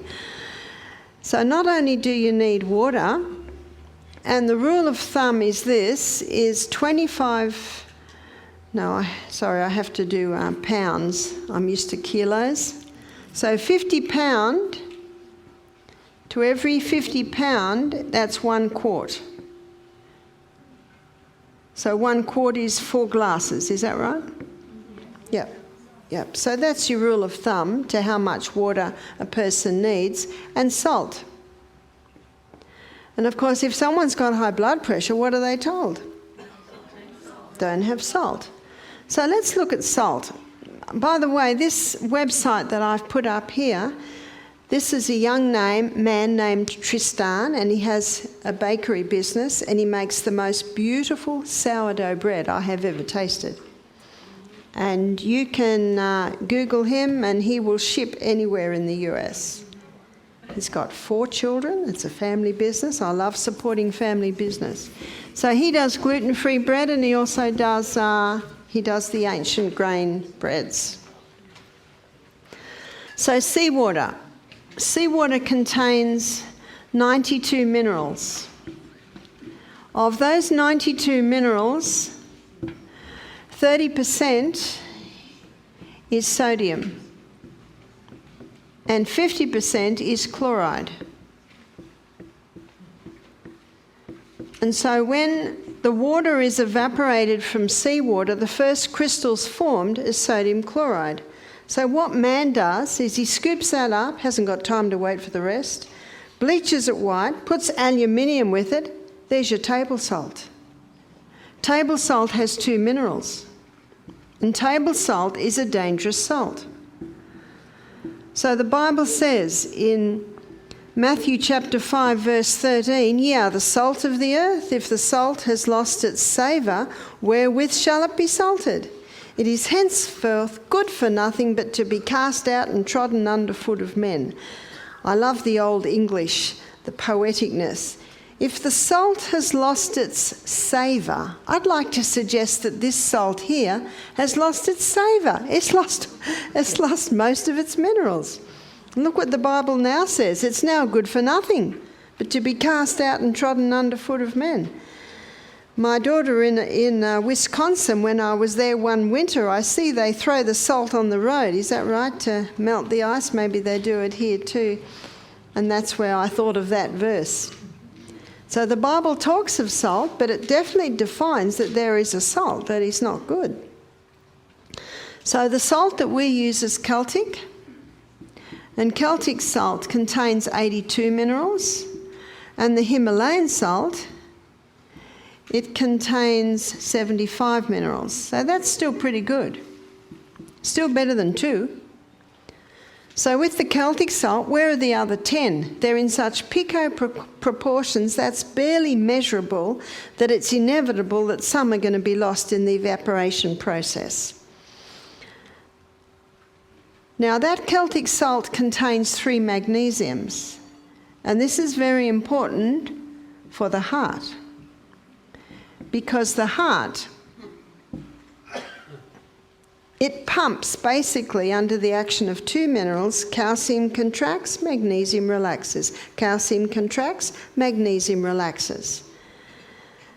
And when the blood pressure is monitored, so what would be a normal blood pressure? Maybe 120/75.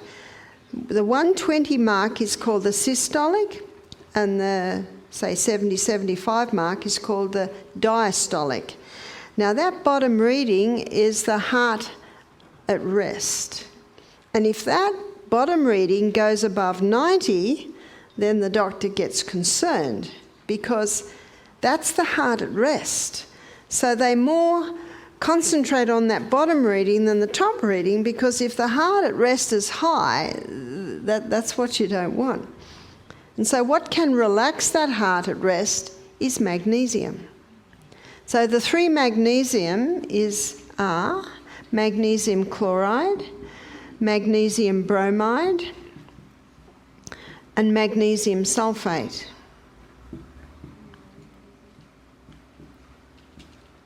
Magnesium is a water-hungry molecule. And that's why if you have a packet of Celtic salt and it's been raining a lot, have you noticed the salt gets really wet? Because there's 3 magnesiums in it. Magnesium is a water-hungry molecule. So let me show you how this works. Here is the cell, and the cell has a bilayered membrane around it. And when we put a crystal of Celtic salt in our mouth, the mucous membranes absorb the minerals, the blood picks it up, it takes the magnesium to the cell, and then you have a glass of water, and that magnesium pulls the water inside the cell. It's the quickest way to hydrate a body, is that salt. The only time someone can drink too much water is if they're drinking huge amounts of water without having that little bit of salt. Dr. Robert Thompson, in his book, The Calcium Lie, he states that a little crystal of salt before every glass of water, so that would be, say, 8 times a day, he says all you're doing is replacing the minerals you lost yesterday. Where do we lose the minerals? When we perspire, when we urinate. All the body fluids that come out, they're salty. Now, I'm not suggesting you taste your urine, but it is salty. We know our tears are salty if they run down into our mouth. We're salty people. Dr. Lelangry, a French doctor who wrote a whole book on salt, he calls it our internal sea. Seawater is called an isotonic solution because it is the exact same mineral balance and proportion as is found in body fluids, as is found in the bones. And the Navy in the war, they used to transfuse with seawater because the body converts it quite quickly to blood, because it is the exact same mineral balance and proportion as found in the body. That's why the Bible says if the salt has lost its savour, in other words, don't let the salt lose its savour. We need to be having salt the way God made it, which is in the seawater with all of its minerals. The good news is you don't have to drink seawater. You can have the whole salts. So there's salt and there's salts. Calcium is a very important mineral. It's called the king because when calcium gets in, all the other minerals piggyback on the back of calcium. But calcium can't get into the cell by itself. It needs vitamin D. When vitamin D is present, calcium with all the minerals gets pulled into the cell. And unfortunately, people have been scared away from the sun. But God put the sun in the sky, and it's there for a reason. You possibly have seen some presentations by a few doctors that are saying that vitamin D deficiency is a contributing factor in people getting sick with the COVID. So we need the sunshine, and your body stores sunshine very well. The darker the skin, the more sunshine you need and the more sunshine you can bear. So especially living up in these northern states of the US, you need to be getting a lot of sunshine in these summer months. And when the winter months come, please get outside as much as possible. And we just looked at the fact that glucose can't get into the cell by itself. Glucose needs insulin. When insulin's present, the glucose can get inside the cell. Now let's say someone is not drinking enough water, they're not having the whole salt, and the water they have got can't get in the cell. And the person's scared of the sun, so they're not going outside, so the minerals and the calcium can't get in. They're on a high carbohydrate diet, not realising what that wheat and sugar's doing, and they're developing insulin resistance, so the glucose can't get into the cell. And the cell says, what are we going to do? I know, we'll just force it into the cell. What's that called? High blood pressure. So high blood pressure can be a result of, yes, dehydration, of mineral deficiency. High blood pressure can be a result of vitamin D deficiency.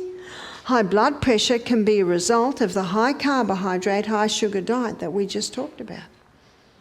So with high blood pressure, there's more than meets the eye in the possible causes.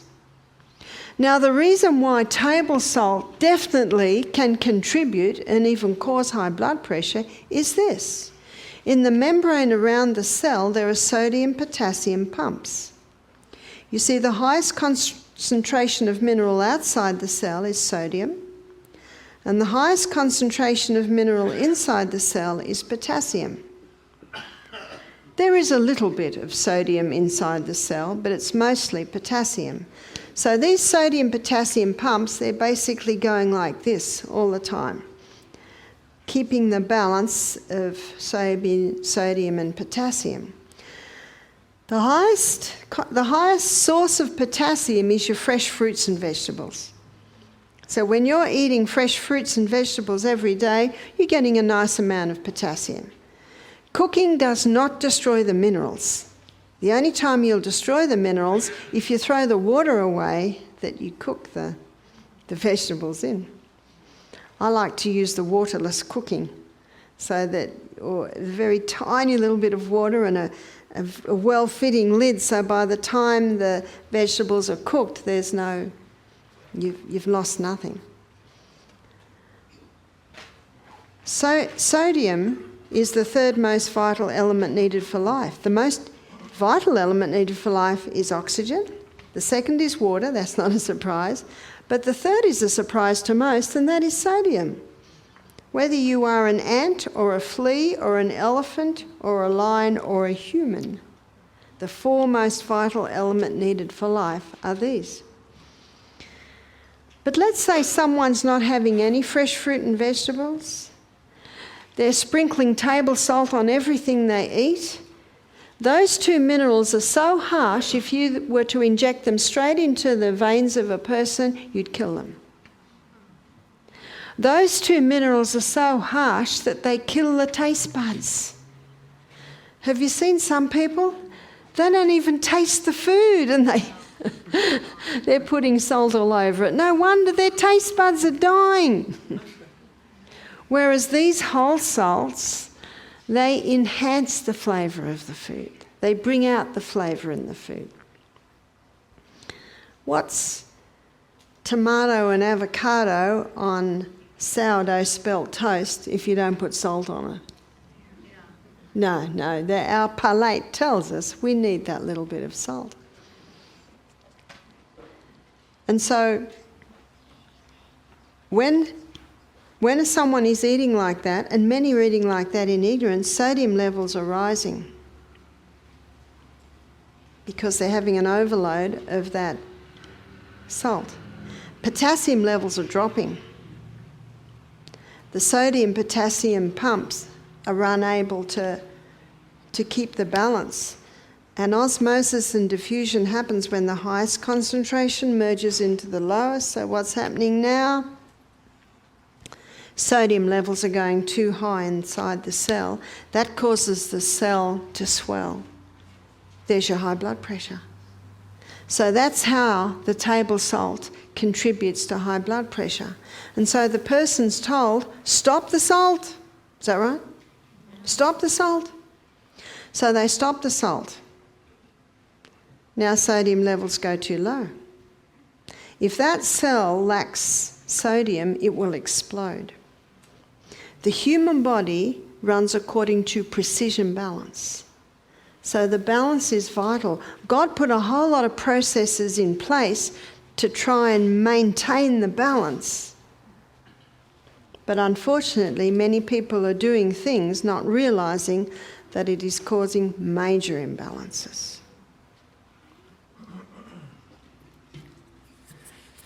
So the salt's important. We're looking at what we need to do to keep that blood nice and thin, and that is adequate water, the whole salt. Remember, there's salt and there's salts. Also, cayenne pepper. You'll get used to it. It might feel a little warm, but you'll get used to it. There's a book called Back to Eden by Jethro Kloss. You may be familiar with it. He devotes half a page to every herb except for cayenne pepper. 10 pages he devotes to cayenne pepper. And he quotes a couple of doctors in his writings. One doctor said it's impossible to abuse cayenne pepper. Another doctor said it will never cause a lesion. You know, a lesion is a sore or a wound. It might feel like it's burning, but it will never burn you. It stimulates. And some people say, well, aren't stimulants bad? Nervous system stimulants are, like your coffee, your alcohol, your drugs. But cayenne pepper stimulates blood. It's a blood stimulant. And what does Leviticus 17:11 say? The life of the flesh is in the blood. So then anything that stimulates blood is stimulating life. So it's great. If you're not used to it, start with 1/4 teaspoon 3 times a day. Build up to 1/2 teaspoon 3 times a day. It's a fantastic blood thinner. Cayenne pepper will do 3 things. Thin the blood, open the capillaries so you get a better delivery of blood all through the body, and it strengthens the arterial walls. So that's the 3 things cayenne pepper will do. So it's an excellent herb for the heart, for the blood vessels that are carrying the blood all through the body. Another excellent blood thinner is garlic. In fact, there's been quite a bit of research done on that. And ginger. So grate ginger in all your stir fries, in your legume dishes, grate it up, pour boiling water on it, let it cool a little, drink it for a tea. That's my favourite tea. So you can have ginger in many ways. So they're excellent blood thinners. If someone is on blood thinning medication and they start to do this, the blood could get too thin. Because drugs have a one-set mind. I must thin the blood, whether you need it or not. Whereas Psalm 104, verse 14, the Bible says that God gave herbs for the service of man. So what the herbs do is they work with your body needs. So you could take 10 litres, quarts of water a day, half a cup of salt a day, half a cup of cayenne pepper, I'm being extreme here, 10 cloves of garlic, 8 inches of ginger, and your blood will never get too thin. So I'm just using an extreme example to show you that's not the way the herbs work. Medicine calls it synergism. So herbs work with the needs of your body, whereas drugs do not. They just say, get out of my way, I've got a job to do, whether you need it or not. So if someone is on blood thinners and they start doing this, ideally they need to be tested regularly because the blood will get quite thin. Because of the blood thinners, the medical blood thinners. So the blood thinners are important. So I'd like to talk to you about another issue now, which is what we are told is the number one cause of heart disease. We are told that the number one cause of heart disease is cholesterol. Yeah? Cholesterol. So let me give you a few facts on cholesterol, F-A-C-T, facts. 80% of the cholesterol that our liver makes, and our liver makes cholesterol, and by the way, it makes cholesterol according to the body's needs. 80% of the cholesterol that the liver makes is made from glucose. And 20% of the cholesterol that the liver makes is made from fat. Now, just this piece of information alone tells us it's not the butter on the bread, it's the bread under the butter. In fact, fat has been shot not because of what it is or what it does, because of who it's hanging around with. That butter's hanging around with so much bread, and that olive oil's hanging around with so much pasta. Can you see that? So there are two main types of cholesterol. One is high-density lipoprotein, or HDL, and it's called the good guy because it carries excess cholesterol back to the liver.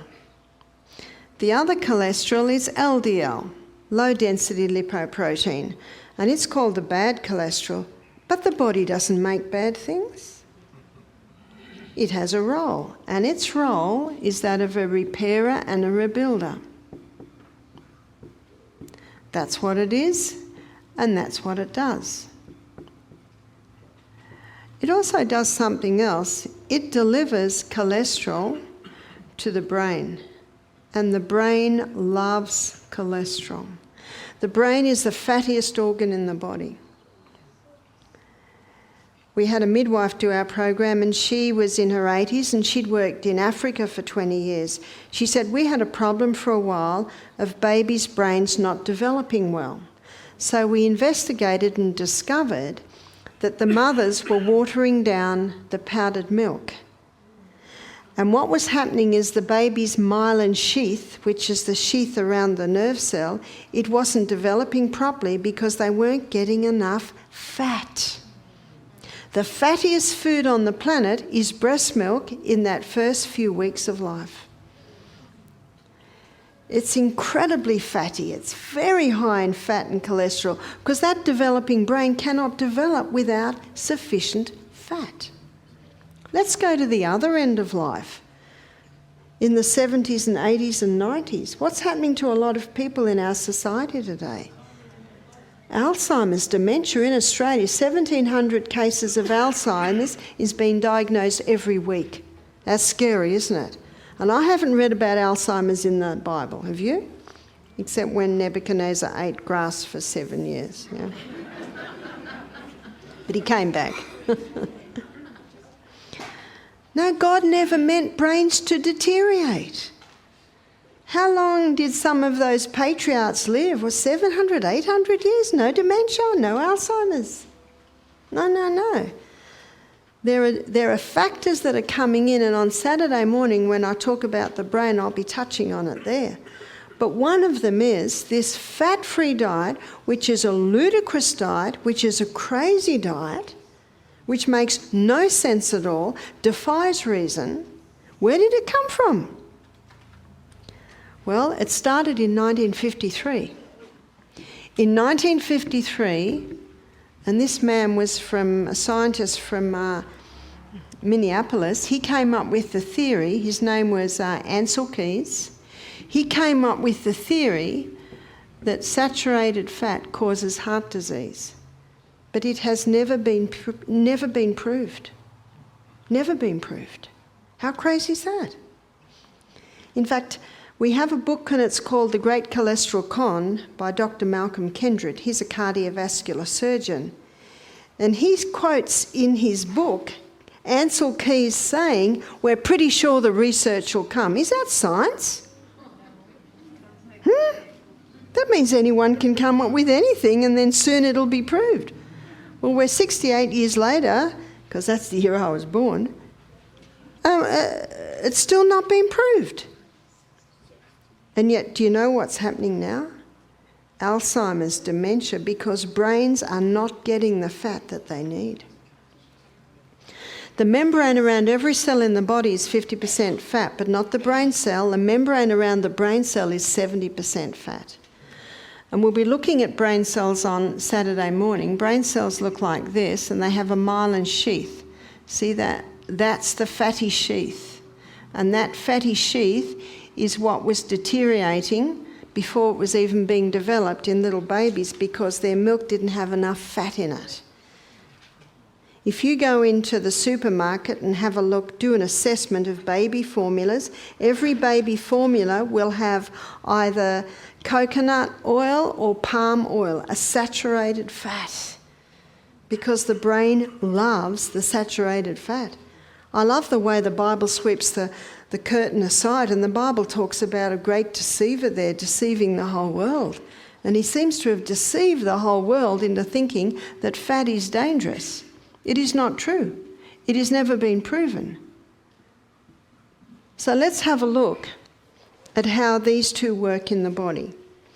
So here's a blood vessel. And because of its low density, LDL is always found on the edge. Because of its high density, HDL is always found in the middle.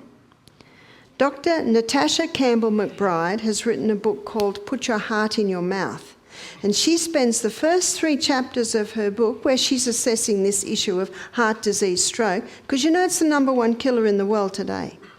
So there's quite a few doctors that have written books on it assessing the situation. And for the first 3 or 4 chapters, she looks at everything that damages the arterial wall. The arterial wall is made up of endothelium cells, and chemicals damage them. It is estimated that we are exposed to 100,000 new chemicals every year. And it comes in many ways. It comes coming in our food, in our shampoo, in our hair conditioner, in our toothpaste, in sometimes our clothes. And they're damaging the tissues. 4,000 chemicals in one cigarette. And these chemicals come in and damage the tissues. Heavy metals, those mercury fillings in the mouth. Do you know they were banned in America for 300 years? Mercury was banned in the fillings. In the early 1900s, three dentists came from Europe, started their own dental association, the ADA, the American Dental Association, and that association legalised mercury. See, at the time, there was the American Association of Dental Surgeons, which they said no mercury. Isn't that incredible? So why is it so popular? Because it's the only liquid metal, and it goes into your mouth in an amalgamation state, and it sort of settles into the tooth, and it's so strong and hard that it'll just about last forever. What a worry. And that mercury is constantly leaching. In fact, I was reading in one book about a man had a mercury filling in his mouth for 25 years. When it went in, it was 50% mercury. When they took it out, they tested it. It was now 25% mercury. Where's it gone? That's a little bit scary, isn't it? And we'll talk about that a little bit on Saturday morning when I talk about the brain. I'm looking at what causes damage to the arterial walls. What also can do mold. You know, the Bible says if your house is mouldy, you've got to get rid of it. And my book, Self-Heal by Design, it basically gives a history of mould and its dangers and how to eliminate it. So what's going to plug up the holes, students? The repairer and the rebuilder comes along and plugs up the holes. That's what it does. That's its job. Because if it didn't, the blood would bleed into the tissues. It's a process that God created. But the person doesn't realise what the chemicals are doing. They don't realise what the heavy metals are doing. They don't realise what the mould is doing, and so it continues.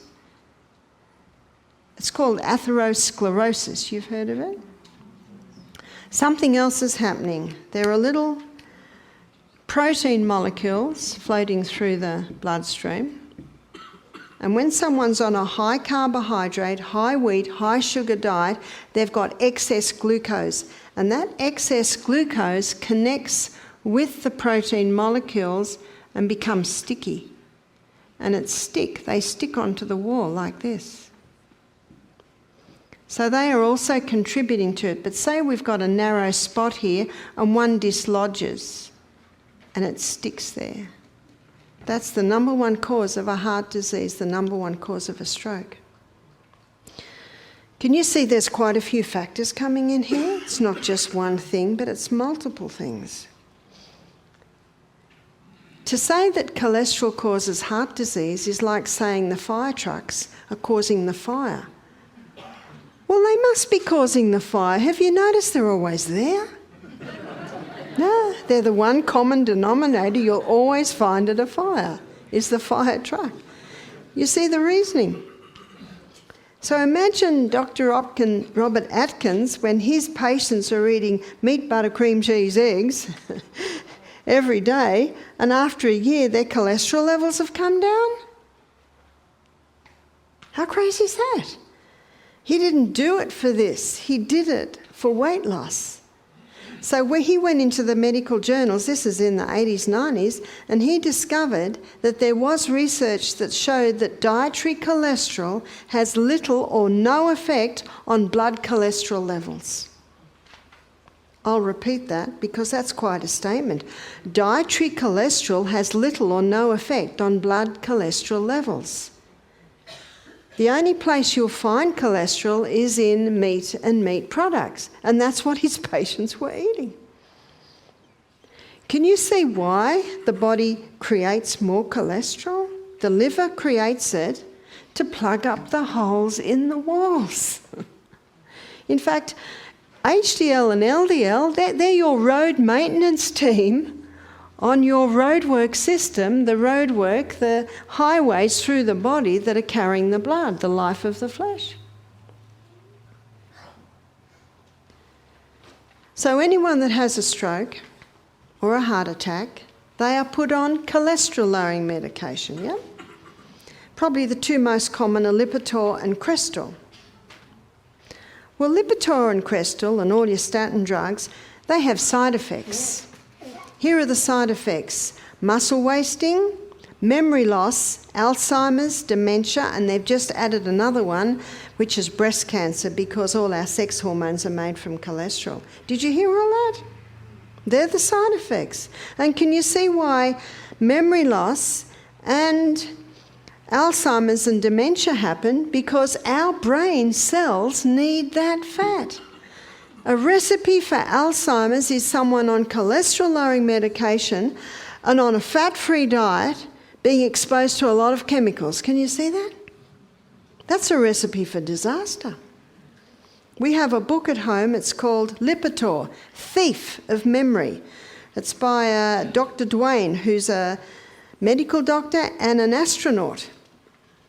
And he was, I think, early 50s, went to have a medical, and the doctor said, your cholesterol levels are a little bit high. Do you know what his cholesterol levels were?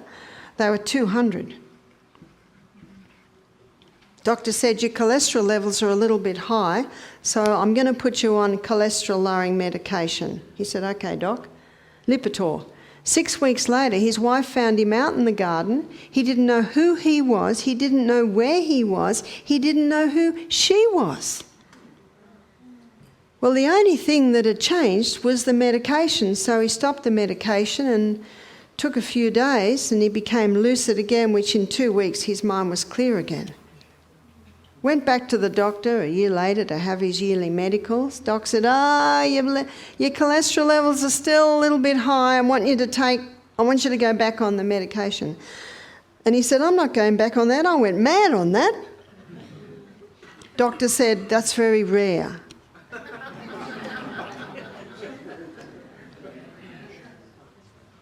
He said, well, what about half dose? He said, all right, I'll go on half dose. No one wants to die of a heart attack or a stroke. 6 weeks later, his wife found him out in the garden. Didn't know who he was, didn't know where he was. Stopped the medication, and he wrote up his story and put it on a website that looks at, drug adverse effects. They said, wow, can we put this out there? This is quite a story. Within hours, hundreds of hits of people saying the same thing happened to me. Yeah. If you stop cholesterol-lowering medication tonight, there will be a side effect tomorrow. Your memory will return. You can be on medication. Let's say someone's been on it for 5 years and they stop immediately. That's the only side effect? I think the great deceiver's trying to take human beings' minds down. Let's look at the cholesterol levels. It was about 5 years ago. I was running a retreat in Alabama, and there was a nutritionist there. She was 69. She said, I'm still working as a nutritionist. I work for a doctor part-time. I work for a hospital part-time. She said, I was trained in university 40 years ago, and 40 years ago we were told that a cholesterol level of 300 was perfectly normal. 300 and under. So can you see what they've done to try and lower heart disease? They've lowered the figures. Has that helped? No. Has the fat-free diet helped? No. It's made no difference at all. So they stopped the butter and said everyone had to eat margarine. Has that helped? Not at all. In fact, cancer rates have come up almost neck to neck now with heart disease. The whole world's just shut down over something where 99% of people recover from, and yet this doesn't even be seen to be looked at. And yet this is the #1 killer. So if someone says to me, Barbara, my cholesterol levels are 250, I say, great. The Framingham Heart Study was set up to prove that cholesterol causes heart disease. And it went over 30 years. It's still going. 30,000 people, some die, more come on. But it has not proven that cholesterol causes heart disease. It hasn't proven that at all. But what it did prove is that if you have high cholesterol levels, you will not get Alzheimer's. Because our brain needs cholesterol. In fact, that fatty substance is mostly cholesterol. Dr. Malcolm Kendrick, in his book, The Great Cholesterol Con, he said, for the first time, normal levels of a normal vital body substance is being called a disease. So here's the name of some of the books. I think you've got it written in your program. The Great Cholesterol Con by Dr. Malcolm Kendrick. The Great Cholesterol Lie by Dr. Dwight Lundell, both cardiovascular surgeons. Dr. Dwight Lundell has performed 10,000 bypasses and he's written an ebook, The Great Cholesterol Lie. The Great Cholesterol Deception by Dr. Peter Dingle.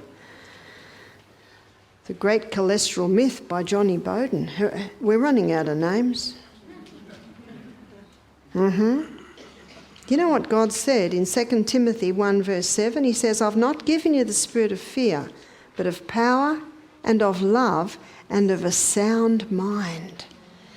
The sound mind considers these things. That's why you're the doctor. So I'm in New Zealand. I'm in Invercargill a few years ago now. And I gave a presentation on heart health covering the cholesterol like I have tonight. It was Tuesday night. So we're looking at Wednesday, Thursday, Friday. A man came to see me just before the lecture. He looked like he and his wife were both in their late 70s. He said, "We've got a story for you." She said, "My wife, she's been on Lipitor for 10 years. He said, "Her mind is failing. We find her outside. She doesn't know where she is. We're finding it hard to keep tabs on her. She irons but leaves the iron on and it nearly burnt through all of these things are happening." He said, "So we made a decision that we think that it's safest to have her in an aged care facility." He said, "We heard your presentation. We stopped the Lipitor." He said, "It's 3 days." He said, "I've got my wife back." And they both had tears in their eyes. Wow. How many people in aged care facility, their dementia and their Alzheimer's is from this cholesterol-lowering medication they're on when there is no proof that it causes heart disease, and yet look at the side effects. That's why we should be our own doctor. So that's one medication that can be stopped right now with no side effects at all. Except that your memory will return and you'll be able to build up your muscles again now. One lady had a stroke and she said to me, "I can't understand it." She said, "I've got to now build my muscles up, but I'm on Lipitor and I can't build my muscles up while I'm on the muscle-wasting drug." It doesn't make any sense at all. So cholesterol's important. Our vitamin D is made from it. Our sex hormones are made from it. So with Ansel Keys, he looked at a whole lot of countries. He kept eliminating countries that didn't support his theory. He had to eliminate the Maasai.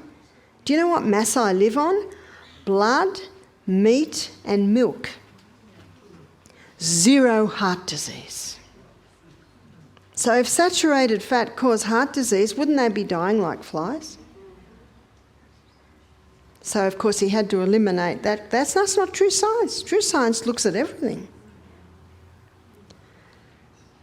So let's strengthen the heart. How to strengthen the heart? Number 1, there are things that should be eliminated. What should be eliminated? Please, margarine. It's a toxic fat. It's a dangerous fat. It's not a fat that God made. In fact, your body can handle butter better than that.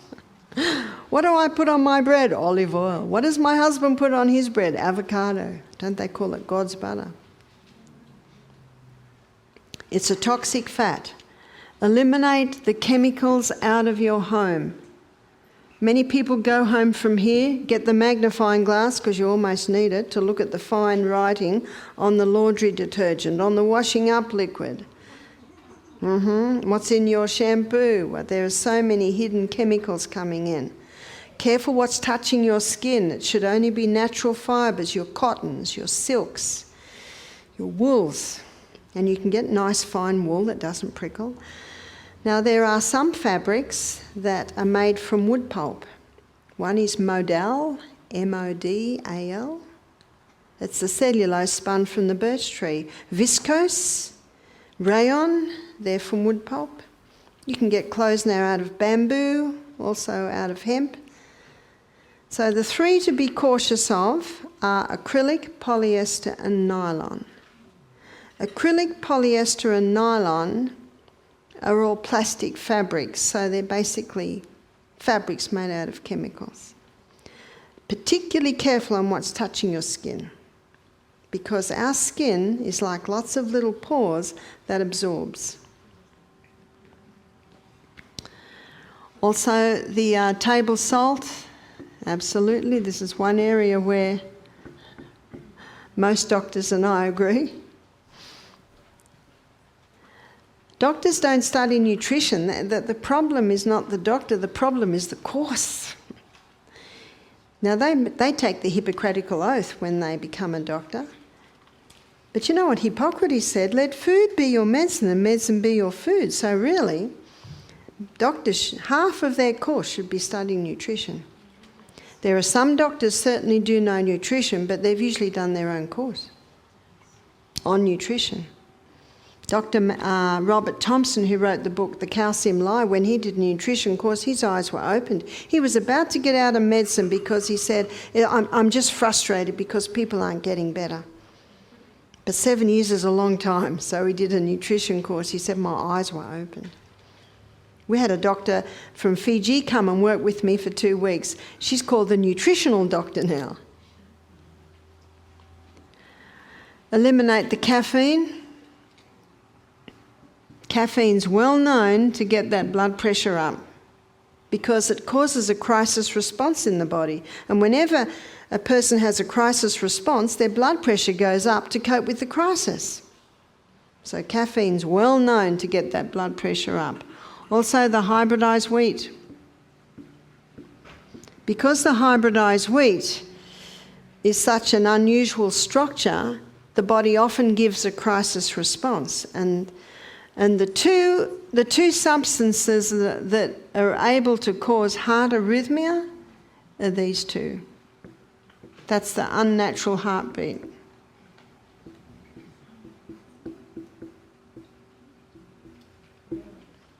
Once the wheat is stopped, it can take at least 2 months to see a result. You can eat a slice of bread, it'll be out of your body in 24 hours, but the effect can remain for sometimes 2 months. So give it a bit of time. So we'll also say the high carbohydrate diet. And of course the high carbohydrate diet is usually mostly the hybridized wheat.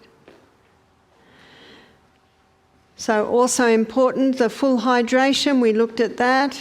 Also important to have the whole salt. If you're not used to salt, if you've been told it's bad and you've eased yourself out of salt, start small. Start little by little to ease your body back into it. Number 4, the high-intensity interval training. The high-intensity interval training is one type of exercise that strengthens the heart more than any other type of exercise. It's that high intensity that strengthens the heart. So let me tell you a story of my son Peter. When he was 25, he was running up and down the hills behind Brisbane to train for a triathlon. He's a Tyler. And about after he'd been training for a few weeks, he had to take out this old vanity unit that had a big chip in it. It was very heavy, an old 50s one, and it slipped and hit his ankle. And I think if there hadn't been a bone there, it would have cut his foot off, but there was a bone there. And the blood hit the roof. And he yelled out to my son James, who was outside working with him. He said, "James!" Apparently James said, "I'm on the phone, mate." I tell you that so that you'll know it was a few minutes before James got in the room. And James said when he got in the room, the blood just spattered the roof and the walls, clamped it, put a pressure bandage on, took it to hospital. The nurses kept taking Peter's pulse. They couldn't believe it. 51 beats per minute. Why was it 51 beats per minute? He was running up and down the hills. The more you use the heart, the stronger it gets. But it's because his heart rate was 51 beats per minute that the blood hit the roof. If Peter's heart rate was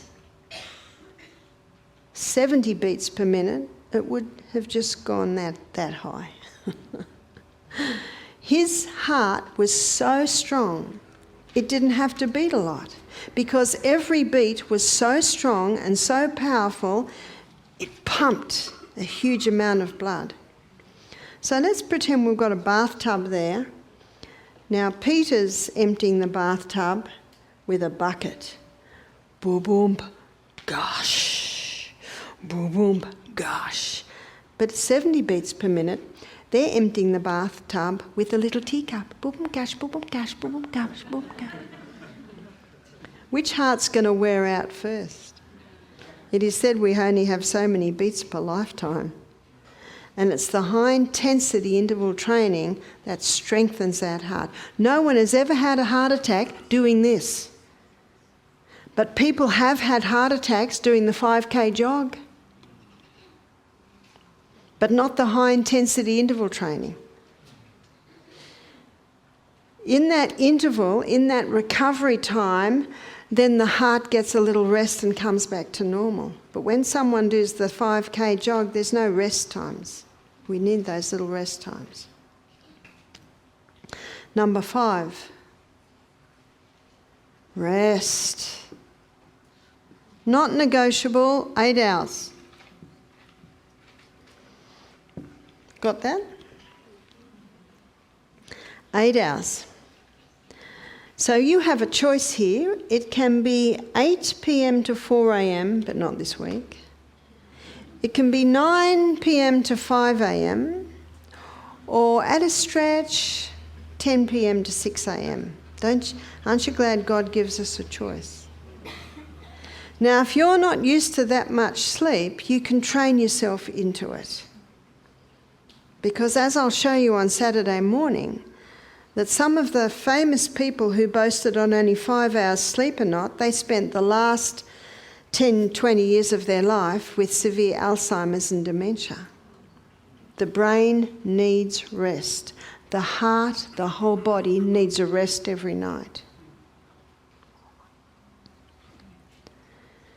It's also important with this is not only the eliminating, not only keeping the blood thin, the water, the whole salt, but also proper diet. And the proper diet that we just looked at with diabetes is very good for also the heart. So this is high fibre, and the highest fibre foods are your vegetables. So what the heart loves is minerals. Vegetables are high in minerals, low in sugars. Fruit's high in sugars and low in minerals. So lots of vegetables. Also, your fibre. Well, there's your fibre there. So the minerals are important, the vitamins are important. So your vegetables, your fruits.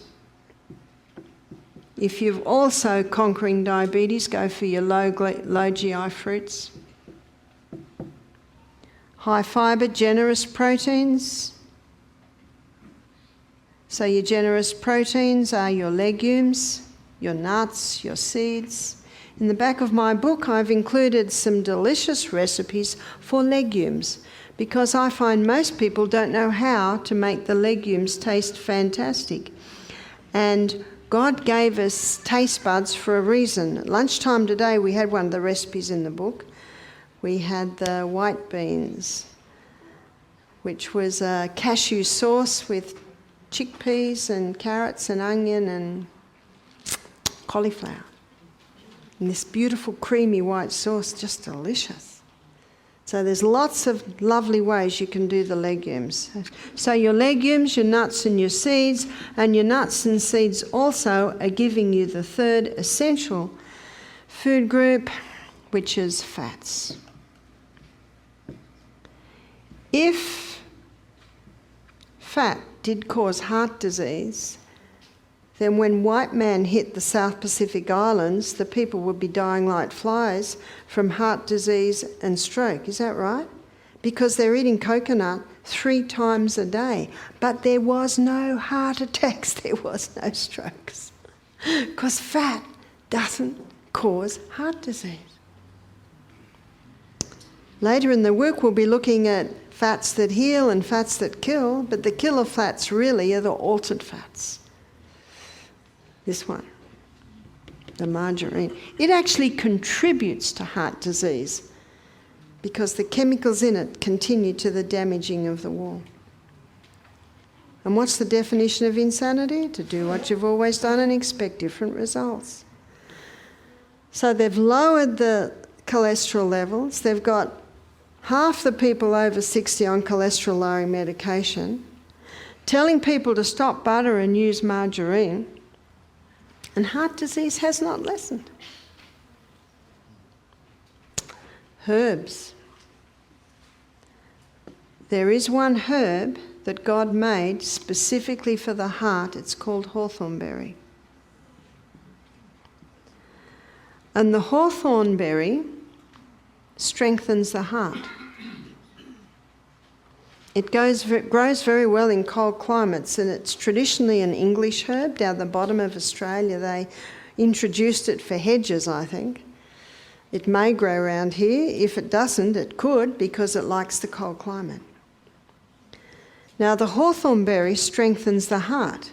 So if the blood pressure's low, it'll bring it up. And if the blood pressure's high, it'll bring it down. That's what the hawthornberry does. And if the heart is experiencing heart arrhythmia, if these foods are stopped and the hawthornberry introduced, it can bring that heartbeat back to normality. Remember Psalm 104, verse 14, God gave herbs for the service of man. And the hawthornberry is very safe. At Misty Mountain, we have a tablet that is 1,060 milligrams to one tablet. So we suggest when someone's taking it to have maybe that 3 times a day. And if they feel that that's still not having enough, they can do 2 tablets 3 times a day, because that is a very safe herb and it can be used in conjunction with medication. It won't cause a problem at all. That's the good news. So I want to give you the story of Henry. Henry came to our retreat. He was 68. He was carrying about 40 kilos or 80-pound excess weight. He was on medication for blood sugar, blood pressure, blood cholesterol and blood thinning, and he was on cholesterol for gout, and he was also on cholesterol for stomach ulcers. I said to him, "Are you interested in coming off any of your medication?" He said, "No, thank you very much. I'm very happy with my medication, and I respect everyone's God-given right, to choose what goes into their body." We put him on the hawthornberry tea, and you can make the hawthornberry tea by, I think it's 2 teaspoons of the dried berries to a cup of fluid, and you drink 4 cups of that a day. That's what we were giving him. And being a dried berry, you give it a gentle simmer for about 10 minutes. Let it cool. When he left, he said, "Thank you very much. I very much enjoyed my week." Very well-spoken man. He'd been a High Court judge. He rang me 4 months later. He said, "Barbara, I'd like to visit you and get some more hawthornberries. I want to get some of my friends off their medication." Now, as a High Court judge, he rubbed shoulders with a lot of other judges and doctors. I said, "Come for lunch, Henry." When Henry knocked on the door and I opened it, I could hardly recognise Henry. So in 4 months, he had lost 40 pounds. The puffiness had gone out of his face. He said, "Look, I can do my coat up now." I said, "You're looking good, Henry." He said, "I'm feeling good." He said, "Sit down, I have some stories for you. I went to the doctor recently to have my blood pressure taken, and the doctor took it and then got up to walk out." Henry said, "Where are you going?" He said, "The machine's broken." Henry said, "Why do you say that?" He said, "Well, this machine says that your blood pressure's 120 on 80. He said, "That's not your blood pressure. Your blood pressure, are you ready for this? On medication, it was sitting at 160 on 95. Henry said, "It's not broken. That's my blood pressure now." The doctor was surprised. He noticed that Henry looked different. He did a series of blood tests, and the doctor took him off all his medication because his blood sugar was normal. His blood pressure was normal. His blood cholesterol was normal. His blood sugars were normal. He had no more gout, and he also had no more stomach pain.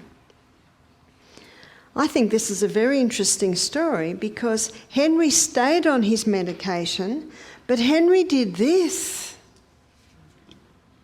and got the results. He proved to his doctor that he could do it. And the doctor had to take him off his medication, or his blood sugar would go too low, or his blood pressure would go too low, or and he'd start passing out. He wrote to me about 4 months later. He said, I don't know where you are now. We'd moved. He said, but I just wanted to tell you that I've now had 70-pound weight loss. Incredible story. And his doctor took him off his medication. When I was talking to him, I said, tell me what you're eating, Henry. He said, well, every morning I have a spaghetti bowl with chopped up fruit, whole grain cereal, coconut cream. Did you hear that? Yeah, a 40-pound lost on coconut cream every day. Chia seed and ground flax and nuts and seeds and a slice of sourdough spelt toast with avocado and tomato. Now, that's not a light breakfast, is it? He said, my next meal will be about 5.5 hours later. He said, he was a bachelor. He said, I always have a salad, then I have baked or steamed or stir-fried vegetables and some sort of protein. He said, I find if I cook a legume dish, it'll do me a few days. And sometimes I have a slice of sourdough toast with avocado and tomato. He's a very decisive man. He said, I do not eat again till breakfast. I said, tell me what your exercise program is, Henry. He said, I find I can walk another block every week. So as his weight goes down, as his body gets stronger, he can go further with less effort and less time. He said, my doctor told me that I don't have to have my total knee replacement operation now. See, knees don't like a lot of weight. Incredible story. Incredible story of an incredible body made by an incredible God who designed it to heal itself when you give it the right conditions. Remember what Henry said? I want to get some hawthorn berries for my friends. Unfortunately, not a lot of them took it up. They said, as if this could do it. But do you know what Henry had proven? He'd proven to them, and he'd proven to himself what this did. And I love that verse in the Bible. It's 1 Thessalonians 5:21. Prove all things and hold fast to that which is good. Now, some people start it, but they're not getting results straight away. Well, you need to give it a little bit of time. Isn't that true? Because little by little, the body heals. Now, I have ended on time tonight, so I'm going to say a closing prayer, and we're going to be together all week, so if you have more questions, we'll have lots more time in our next few meetings. Father in heaven, thank you again for a body that's been designed to heal. I thank you so much for each one of us here. It is not by accident that we are each here. Not only do we thank you for this body, but we thank you for the principles that bring about the healing process, and we also thank you that it can be so simple. We also know that there are many methods of healing, but only one that you approve of. So we pray that you will bless every person here, give them wisdom as little by little they begin to implement these principles to get the results. And we thank you for hearing our prayer, for we pray it tonight in Jesus' name. Amen. Thank you.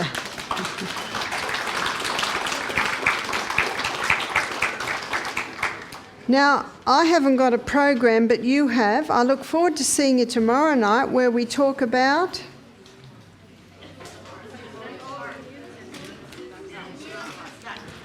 tomorrow night's meetings. Yes, very important one, because we talk about the immune system, and also we're going to be talking specifically about COVID and what you can do to prevent and heal from it. So I'll see you tomorrow night.